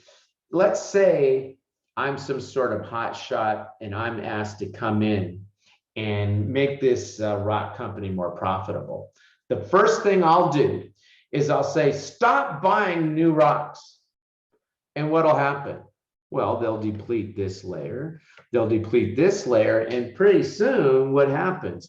My cost of goods sold is $425, my gross profit is $75. I look like a genius. Meanwhile, all I did was what? Deplete my inventory, which probably is going to have a longer term impact on the companies. Now they have to ramp back up to get their inventory levels up during higher prices. Okay. And by the time everybody figures out what the hell I was doing, I'm sitting in the Bahamas, you know, sipping a martini somewhere, or whatever they sip in the Bahamas. Okay. And so what? 475, I'm just putting this back, 450, right? Okay. So flashcard, that is a huge disadvantage, okay, of LIFO. Okay. Now let's just go ahead and flashcard this, as we did with the FIFO example. In periods of rising prices, which is typically the case, LIFO generally results in the lowest ending inventory, right? The highest cost of goods sold, right? And what? And the lowest net income, just to put my example back, the 475 one's gross profit is down under LIFO. So of course, net income will be down. Okay, flashcard that. Okay, good. Now we don't have to do this LIFO layer things because we've already gone through with our own example, but let's just go ahead now. And again, guys, flashcard the facts and then be able to calculate ending inventory cost of goods sold for LIFO, FIFO, weighted average, moving average.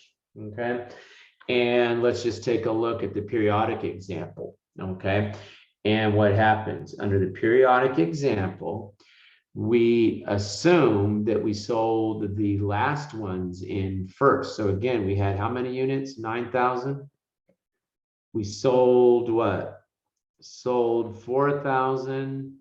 So our ending inventory now is what? 5,000, right? Okay. So these are all gone. The 475 ones, since we sold 4,000, we assume we sold all of those, right? Okay.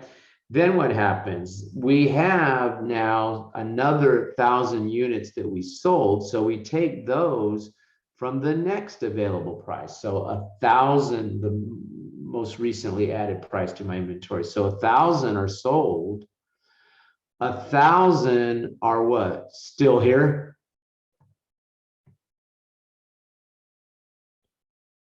So now when we extend that out, we take those 1,000 that are still here times the 450. That means there's 4,500. And we assume we haven't sold any of those first ones because we're using last in, first out. So we add those in, we've got 21,500. Our goods available for sale doesn't change. We have no beginning inventory.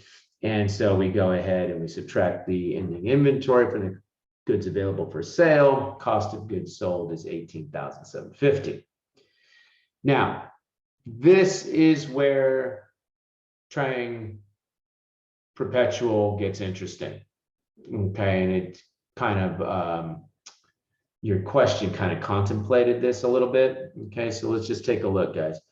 So 4,000 units come in at 425, right? And since the question told me that 3,000 units were sold after the first purchase, under Perpetual, I have to debit my cost of goods sold. I have to credit my inventory, don't I? And I don't have any other cost in my system. I don't know about those other units of 450 yet. Okay, so what happens? I have to take those out at 425. I have to credit the cost, the inventory. I have to debit the cost of goods sold using the 425 ones because that's all I got. I don't have any other units. How am I going to use 450? I don't have them yet. Then the question told me that I sold what? I sold the next, I brought in 2,000 units at 450. And then they said I sold those next 1,000. And now I have an older cost in my system, don't I? So now I can use that 450 number for those 1,000. And I come up with my debit to cost of goods sold of 4,500. And then I bring in those 3,000 units and I haven't sold any of those. So you get a different answer for your ending inventory and your cost of goods sold under what? Under LIFO when you use Perpetual versus periodic. Question? I couldn't use any other number other than that 425 for the first 3,000. I don't have the number, presumably at that point. They haven't bought them yet. Okay. Okay, good. Come over and let's take a look at this concept of dollar value LIFO. Okay. Now, what happens with dollar value LIFO is we're going to have to sit there and we're going to have to calculate something called a price index. Okay. So under dollar value LIFO, inventory is measured in dollars and is adjusted for changing price levels. And the way you're going to have to calculate that price index is by taking, and I want you to flashcard, okay? I want you to flashcard, you have to take the total ending inventory and you have to divide that by the total at current year cost, and you have to divide that by the total ending inventory at base year cost. That gives you a price index. Now, when they say internally computed price index and you have to do that, they mean you, CPA exam taker. When they say it's internally computed, that's telling you that you, CPA exam taker, you will calculate it and you will calculate it using this formula, okay? Now, you come over and they give us an example here of this company that has their inventory at year one. Year one is the base year, okay? That's our base year and it comes in at that 40,000. And then they add inventory during year one, and they tell us that the inventory during year one at the base year cost, and they'd have to give you that, is 54,000. At current year cost, and they'd have to give you that, is 54,000. So a common mistake that I see students do is they try to, and they say, I don't understand dollar value LIFO, because they're trying to get the price index there. That's not how you do it. It's measuring the price index over the entire period, not just at the end of the period. So you have to do what? You have to calculate it here. That's why I said the total ending, the total at base year, okay? And when you do that, now you get the price index 6/5 here. Then you pick up at base year what the layer was added. It was 5,000. You multiply it by that index that you just calculated. That gives you now what? That gives you how to add that layer, and you add that layer on to your beginning inventory to come up with the inventory at the end of year one. If you go to year two, they have to tell you what they added at base year. They have to tell you what they added at current year. That gives you the end of year amounts. You put that into the formula, the 80,000, they left out a parenthesis there. Okay, not a parenthesis, but a comma. 80,000 divided by 60, that's 4/3. You pick up what? You pick up the layer at base year. 4/3 times 15,000 gives me 20,000. You add that 20,000 in, and now you know that the ending inventory is at 66,000. So I have a question. Is that addition of layers net of sales during the year? So if I'm looking at this company, then they're not selling as much as they're buying, correct? Well, as they sell the inventory under LIFO, they'll come out at in this order. So in year one, we would assume they would buy things out of there as they, so yeah, in this example, yes, you're correct, they're adding layers, but they could deplete layers. And when they deplete layers, they'll deplete them in this order. So if they sat there and they sold, say, 10,000 units, they would deplete them from the year two layer first, right? Mhm. They came down in inventory, and then they'd go to that year one layer. And then the new inventory that they then buy, they would bring in at the new price index and bring those in at that new layer using that new price index. So you could have a missing layer here. You could sell all of year two and then bring in a year three layer doing it the way I'm talking about. Okay, so those 1231 figures that are there, the 45,000, the 60,000, the 54, and the 80, those are ending inventory amounts, correct? Correct. That's why I make the point, the ending inventory. Okay. Total ending, total ending. So the year one and the year two layers are basically purchases net of sales at those price points, right? Yeah, I think that's what we just said. Those would be layers that were added at that point in time, yes, but So yeah, and you add a layer by buying more than you sell. correct, but I just want to make it clear that this question didn't really contemplate them selling any of these items, Right. and you would sell the layers in the LIFO order. Yeah, exactly. I just wanted to get an understanding of what I was actually looking at so that if I get a question, I'll know what I'm looking at. Yeah.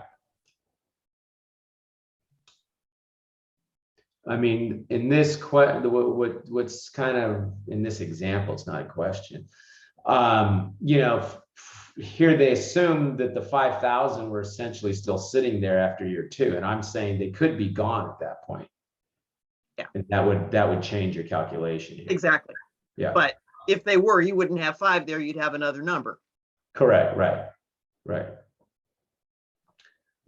Okay, good. I think, Kathy, what you'll see with these is it's just kind of right here, and then the questions stop. So they tend to ask you 1 year down the road what happens, and they don't tend to go on and on with year after year on those. Okay, thank you. Mhm. Okay, if the price index is supplied, then you should stop and say, thank you, God, for giving me the price index. Okay, so in this example, they went ahead and they gave me the price index. So that then makes this very simple, that if they're telling me the inventory is at current year cost, and they're telling me that at base year cost, it was what? 500,000, I simply know now that I have what? I have a layer of 25,000 at base year. And then I simply take that what? That layer, multiply it by the price index that they generously supplied it to me. And that tells me what the layer was that was added. And I add that to the beginning inventory, and that gives me the ending inventory. So if they give me the price index, I don't have to calculate it. Okay, all right, good. Let's go ahead and look at this gross profit method. And for the gross profit method, what's assumed is for some reason, I don't know the value of my ending inventory. And I'm going to back into the value of my ending inventory using this gross profit method. I mean, that's really what's contemplated here. So we have what? We have sales of 200,000, beginning inventory of 100,000, purchases of 100,000. Now, if I have what? Sales of 200,000, and I'm sitting here and I calculate my gross profit at 80%, and I calculate my gross profit at 80% here because they tell me that what? A gross profit is 20%, and not my gross profit, but my cost complement is 80%, then my cost of goods sold must be 160. So they go ahead and they say, well, if you had beginning inventory of 100, you purchased what? 100. These numbers are just coming down from here. They purchased 100. That's 200,000. And my cost of goods sold based on my sales should be 160 because I have a gross profit percentage of 20. Then my ending inventory must have been 40. Okay. And they had to do this because I guess they couldn't find the inventory or something. Firm purchase commitments, it got flooded or something. Firm purchase commitments, all right. If you are locked in to buy something for 5 million and the market price is 4 million on that, you have a loss, and the person that is contracted to buy that at the higher amount has to book that loss. The loss is not to the person holding the inventory. Remember, we said one of the exceptions to the lower cost or market rule was that if you have a contract to sell it at a higher price, you just leave it alone. You just leave it at that cost, right? Whereas under for the buyer, they would have to book that loss. Okay. Do they book that loss even before they have purchased it? Actually, Yeah. like if they have signed the agreement to purchase it at a certain point in time, that's when, just because they've signed that, they have to still book the loss then, right? If Judge Judy's going to make them pay 5 million for it, they have to book that loss. Okay, so they have a contract, right? So they're going to have to buy it for that. Okay, all right, let's look at this question, and I want to go through this first one with you.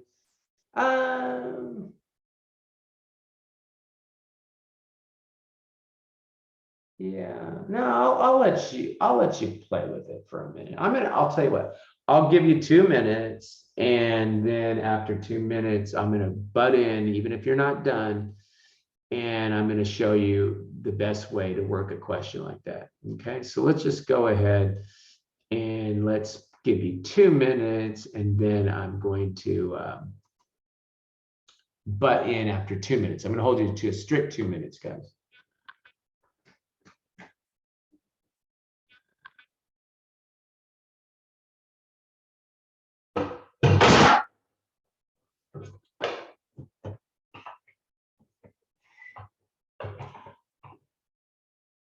Now I gotta try to line up my mom's painting properly again. Okay.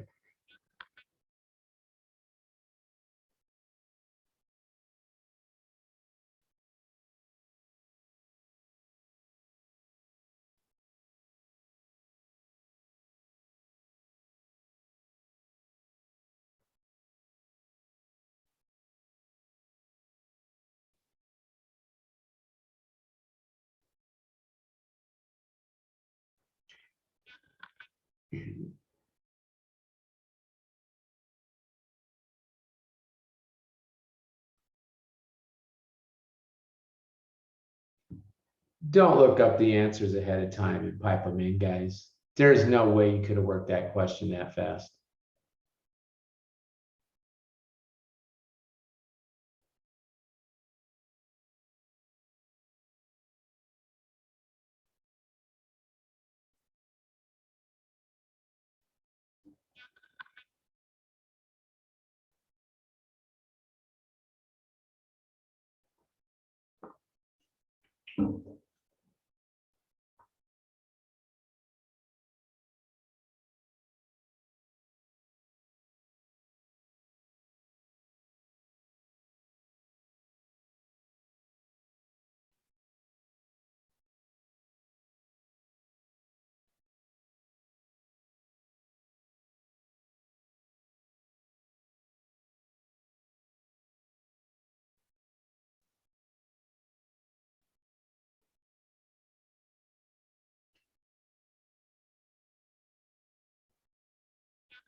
Okay, guys, I lied and I said I would give you 2 minutes and I gave you 3.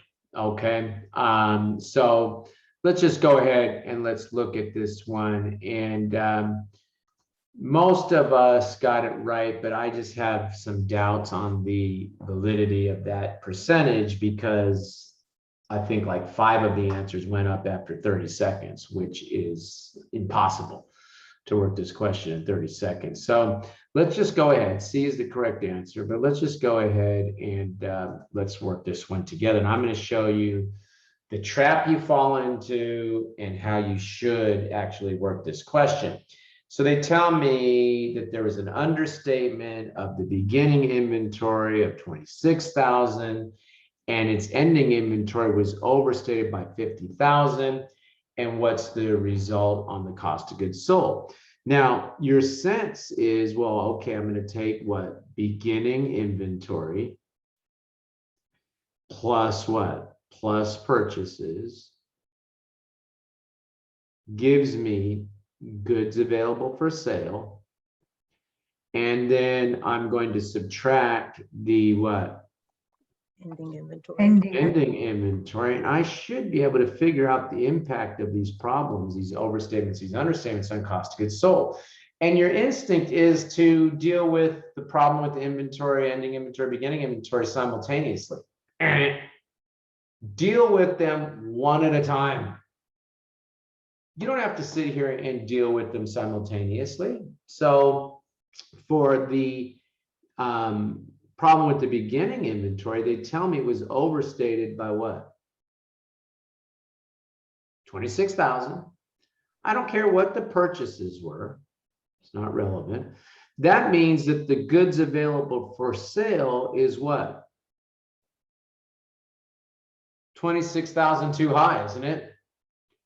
Then I subtract the ending inventory. Don't worry what they told me about ending inventory. Ignore that. Whatever the ending inventory was, if I have too big of a cost of goods available for sale, then my cost of goods sold is going to be too big, isn't it? It's 26,000 too much because the goods available for sale was too much. Mhm. Okay, so I've got half this now. Now I just got to figure out, well, what about the problem with the ending inventory being overstated by 52? So now I go ahead, beginning inventory, I don't care. Purchases, I don't care what they were.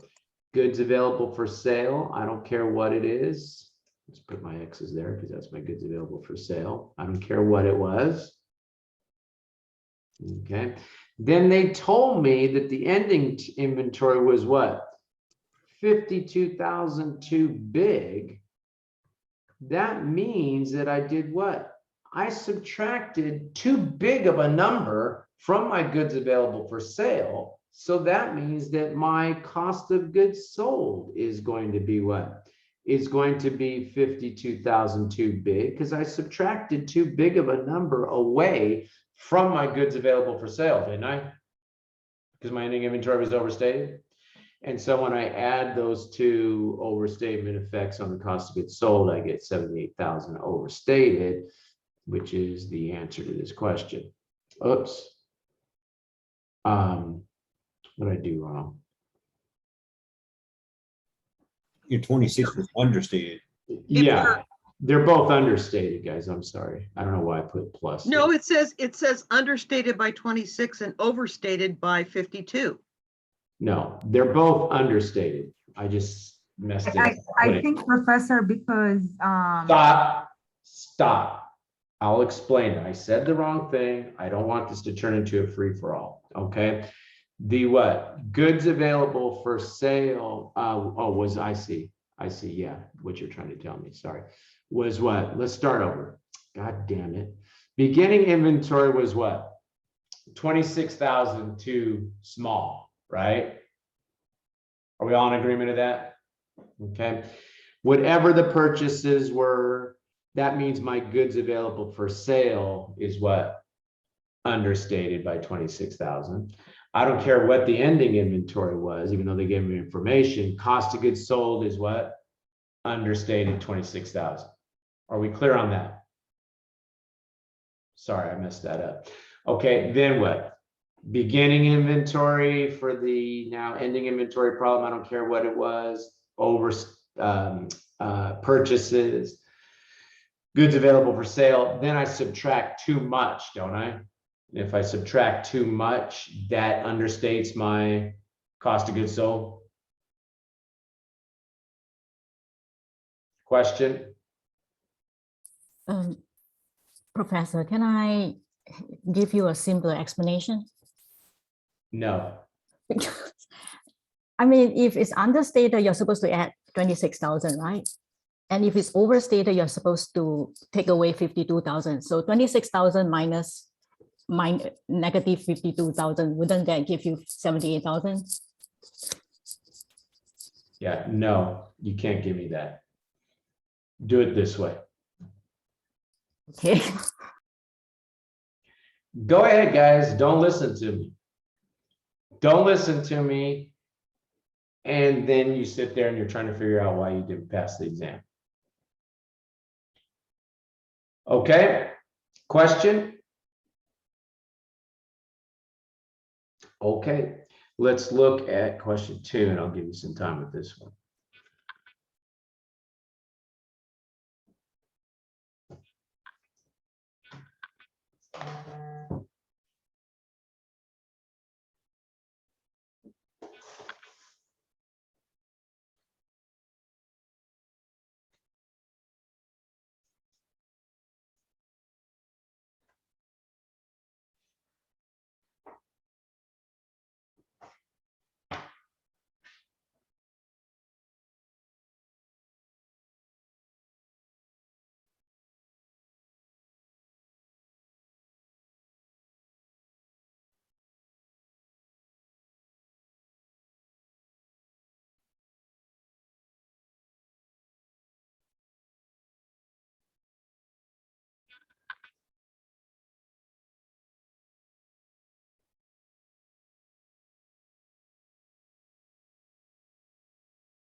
Did the poll disappear? Oh, I never put it up. Oh, got it. Sorry.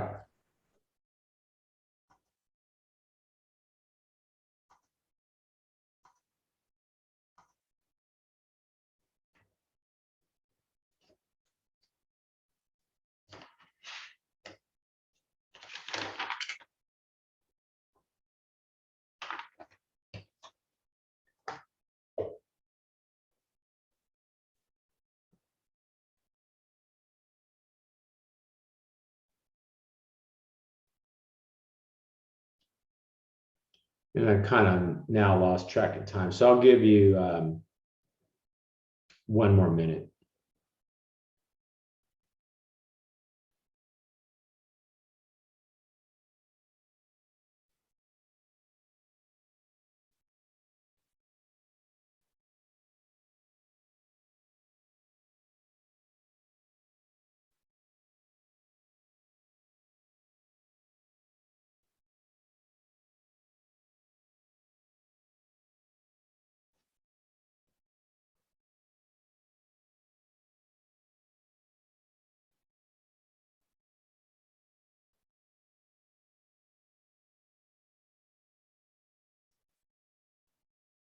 Okay, guys, let's move on from this one. I'm going to go ahead and end the poll, so take your best choice.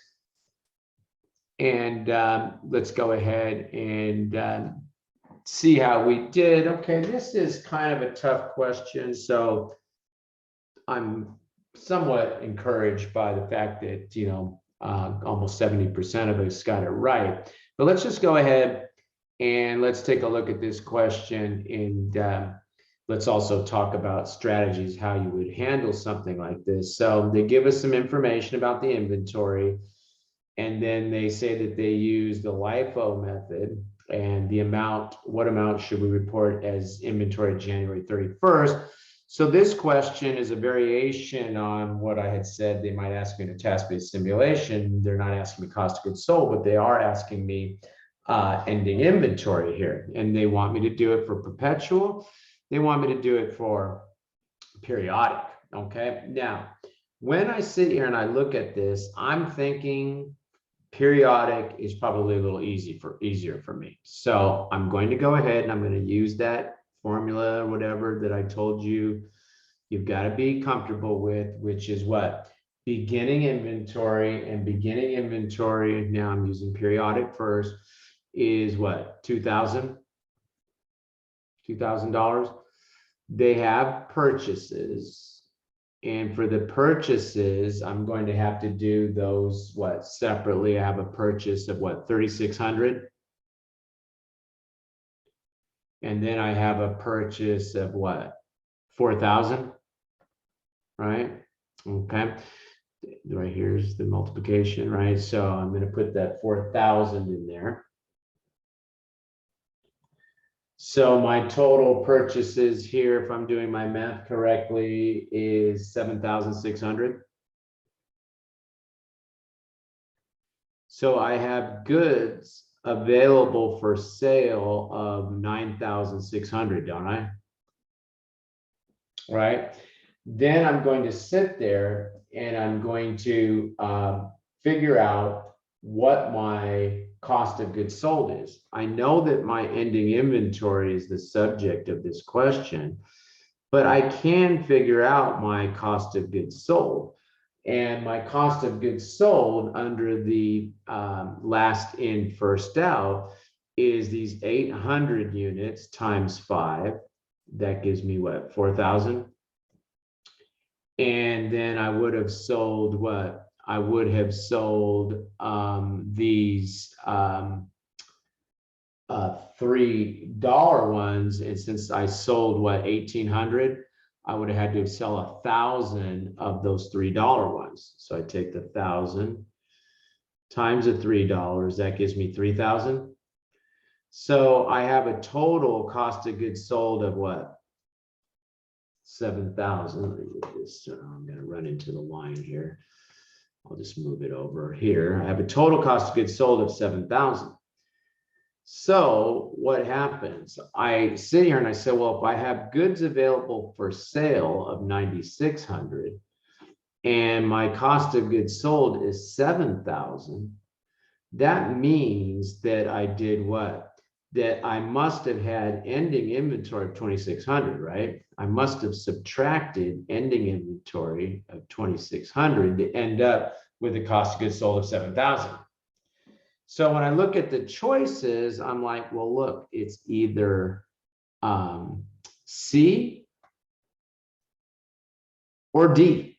So if I get stuck on this question, I can at least turn this, or B, I should say, I can turn this into a 50-50, right? Okay, question on the periodic. Okay, then I go ahead and I say, okay, now I gotta get the perpetual. And they want to know the ending inventory for the perpetual. So what happens? Well, when I look, they sold what? They sold 1,800 units, right? But they can't what? And I'm not picking on you because you asked this question and the question was well considered. They can't sell those 800 yet. They can't sell them because they weren't there yet, right? So when they sell 1,800, they sell what? All of these. Those are all gone. And then they're going to sell what? To bring them up to 1,800, they're going to sell what? 600 of these, which is going to leave them with what? 1,400 of these dollar ones. So now I can pretty easily calculate the ending inventory, which is what? 1,400 of the dollar ones times $1 is $1,400. I'm not gonna extend that. 1,400 times $1 is $1,400. And then they still have all of these, don't they? Which is 4,000. So that gives me the 5,400, which is choice B. Question? Back on page 33, when we went over the LIFO method as the example, Yeah. we said that the cost of goods sold in the ending inventory would be different under LIFO. Is that a rule or is that just the way it happened during that? Because that's kind of That's not, no. The cost of goods sold and the ending inventory will be different under perpetual versus periodic for LIFO, right? for LIFO. Yeah, so that's kind of how I saw it. I saw it for one and I looked, I was like, okay, this is the only one where the perpetual and periodic are different, with my periodic being 2,600. I guess if that makes sense. Because C and D both have periodic at 2,600. We already calculated that. Knowing that rule that LIFO is going to be, the periodic perpetual are going to be different under LIFO, I kind of just assumed B would work. I see what you're saying, that they wouldn't be the same under the two methods. You got to be careful though, because you got to look as to when that's true if you have purchases that come in after the sale. If all your purchases came in after, if all your sales came in after all your purchases, then they could theoretically have the same number. Okay, got you. Right. So the hard fast rule. Well, it's a good way to survive a stormy sea. If you're sitting there and you're just like, okay, what am I going to do here? I'm having trouble. I can't get any of these. Then you could start to back into some things like that. Or if you look and you see, well, look, they had purchases that came after the sale. I know they couldn't sell those items. Then I'm going to get a different answer, right? But if all of the sales came after all of the purchases, then that wouldn't work. Got you. Okay. Okay, good. Let's move on because we are finding ourselves behind again. What do I want to do here? Let me see, guys, real quickly. I'll just do it this way. Can I get you through a module? Yeah, I can. I think we can get module 4 anyway. If we kind of move here pretty quickly, so at least you can work homework through module 4. Okay. All right. So property, plant, and equipment. Okay. Property, plant, and equipment, property, land, plant, building, equipment, right? Okay. Now, when we look at how we will value property, plant, and equipment on our balance sheet, we are going to, sorry, guys.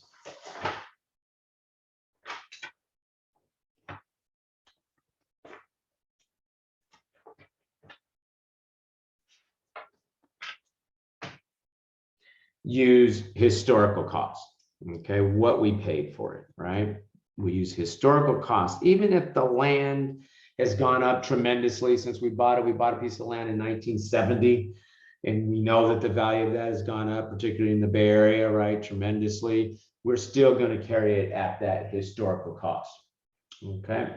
Now you come down and you take a look at the cost of land. Cost of land includes purchase price, broker's commission, title recording and fees. Put in here any cost to acquire, okay, land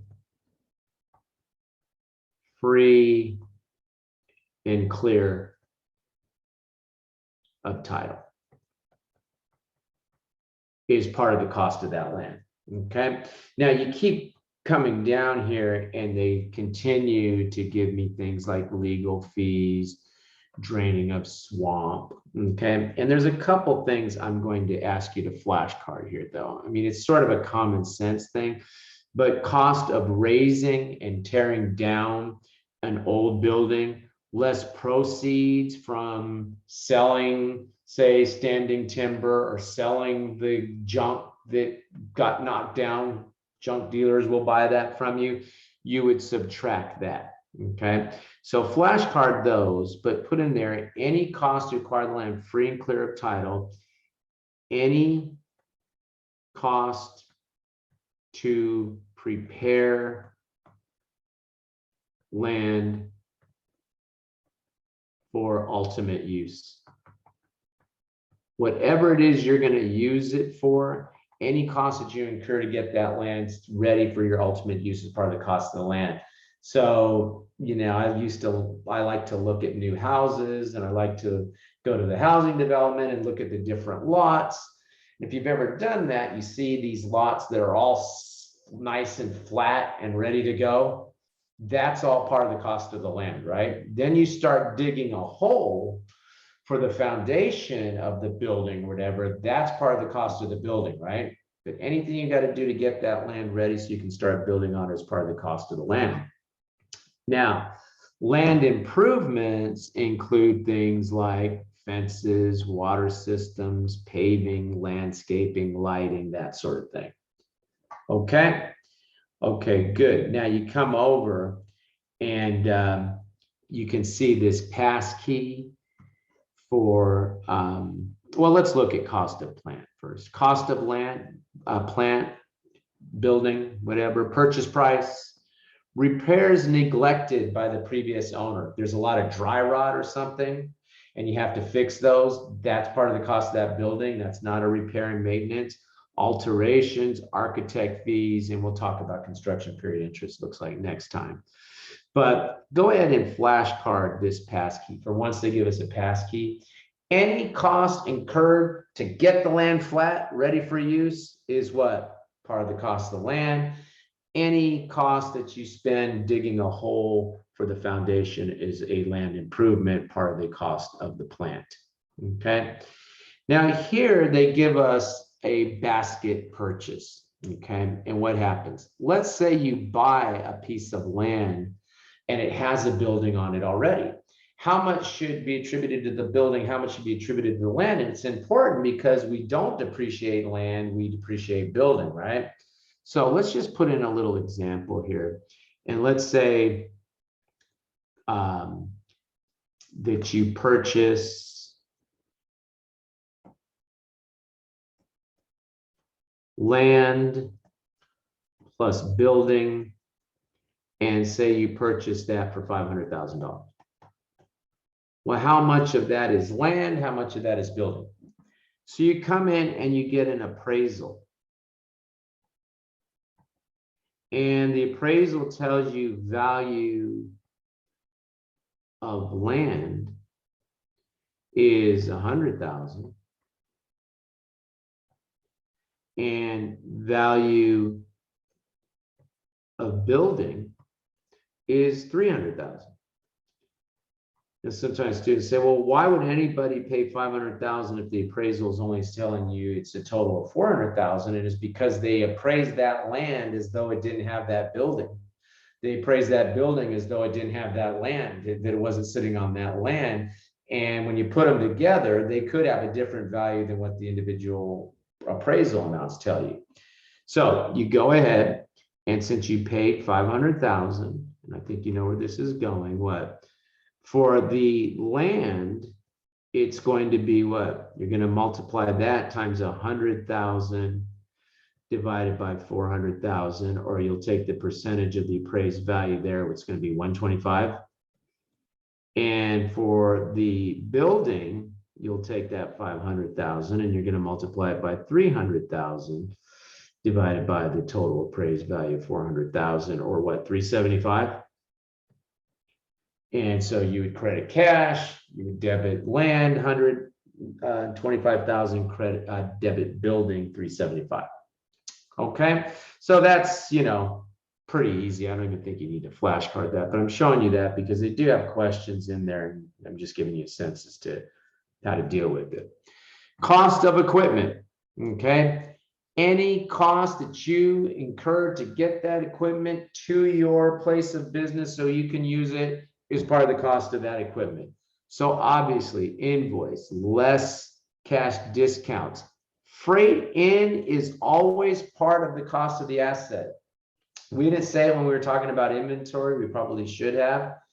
If I paid the freight in, I add that to the cost of the inventory, don't I? Any price you pay to get the inventory free and clear to your place so you can use it, or the equipment, whatever it is part of the cost of that asset. That rule applies to inventory. That rule applies to equipment. Installation charges. If you have to affix piece of equipment to the rest of your assembly line, that's part of the cost of that item. Excise tax. I had a former student call me because she got into a big argument, she probably shouldn't have, with some folks because they weren't, they were saying that they shouldn't capitalize the cost. You know, when you buy a computer and they charge you that environmental disposal fee, that's part of the cost of that equipment. Okay, all of these things. Okay, and we'll talk about construction period interest later. So flashcard those. I think it's worthwhile to flashcard those. Okay, now additions, if you add a wing to the building or something, those are capitalized. Okay, now improvements and replacements. Improvements and replacements, capitalized. What do we mean by capitalized, guys, by the way? Put it on the balance sheet, right? Don't debit expense. It hits the balance sheet as an asset. Okay. Now you come over and they're talking about improvements and betterments. Okay. And an improvement, you capitalize, it's a betterment. And a replacement now, a new similar asset is substituted for an old asset, replacing one kind of roof for another.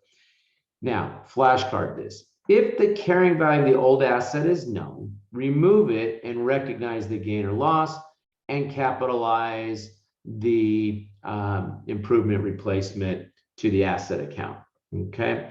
But what if the carrying value of the old asset is unknown? Now, sometimes students say, well, why wouldn't you know the carrying value of the old asset? Well, if I bought a building and it had a roof on top of it, when I bought it, I paid, you know, $1 million for the building. How do I know how much is assigned to the roof? How do I know how much is assigned to the rest of the building? So when I replace the roof, how am I going to figure out what the value of the roof was, right? I wouldn't know that. So they tell us that if the asset's life is extended, which I think would be the case with a roof, being putting a roof on a building, then you should debit the accumulated depreciation account and credit the cash, whatever you paid for that roof. And what's going to happen when you debit the accumulated depreciation account, the carrying value of this building is going to go up, isn't it? Okay. Now, if you have improved the usefulness of the asset, I don't know, maybe you overhauled an engine in a car or something, in a vehicle, in a truck, and now that thing can now drive another, 10,000 miles and go up hills and all this kind of stuff, or 100,000 miles and go up hills. Then they tell us to do what? Then you would debit the asset account and credit the cash. Either way, what? The carrying value of the asset goes up, right? Okay, that again is if you don't know the carrying value of the asset that you're retiring. Okay, repairs, ordinary repairs are expensed, extraordinary repairs are capitalized. Okay, so if you're just changing the tires, expense it. If you're sitting there and you're overhauling, your whole fleet of the engines and the whole fleet of airplanes you have, you're going to capitalize that. Okay. Okay, good. We don't need that summary chart. Okay. Oh boy. Yeah. Unfortunately, I'm not going to be able to finish this module. I thought I was, but there is no way in the world that I can squeeze you through capitalization of construction period interest in 5 minutes. That's not going to work. So unfortunately, you will have to stop at module 3. And in your homework, I would not try to get into module 4 here because it's going to be troublesome when you start getting into some of these areas that we didn't cover. And I don't want you to get confused. So module 3 for chapter 3, you should be good. And we'll just keep trucking and keep plugging away. Next time, I think we will be able to finish chapter 3 and maybe start the first half of chapter 4. Question? Okay, guys, I will see you on Thursday next week. Keep studying, keeping up best you can with the homework. I'm going to be checking you out here pretty quick. And I'm going to stop the recording and I'll be getting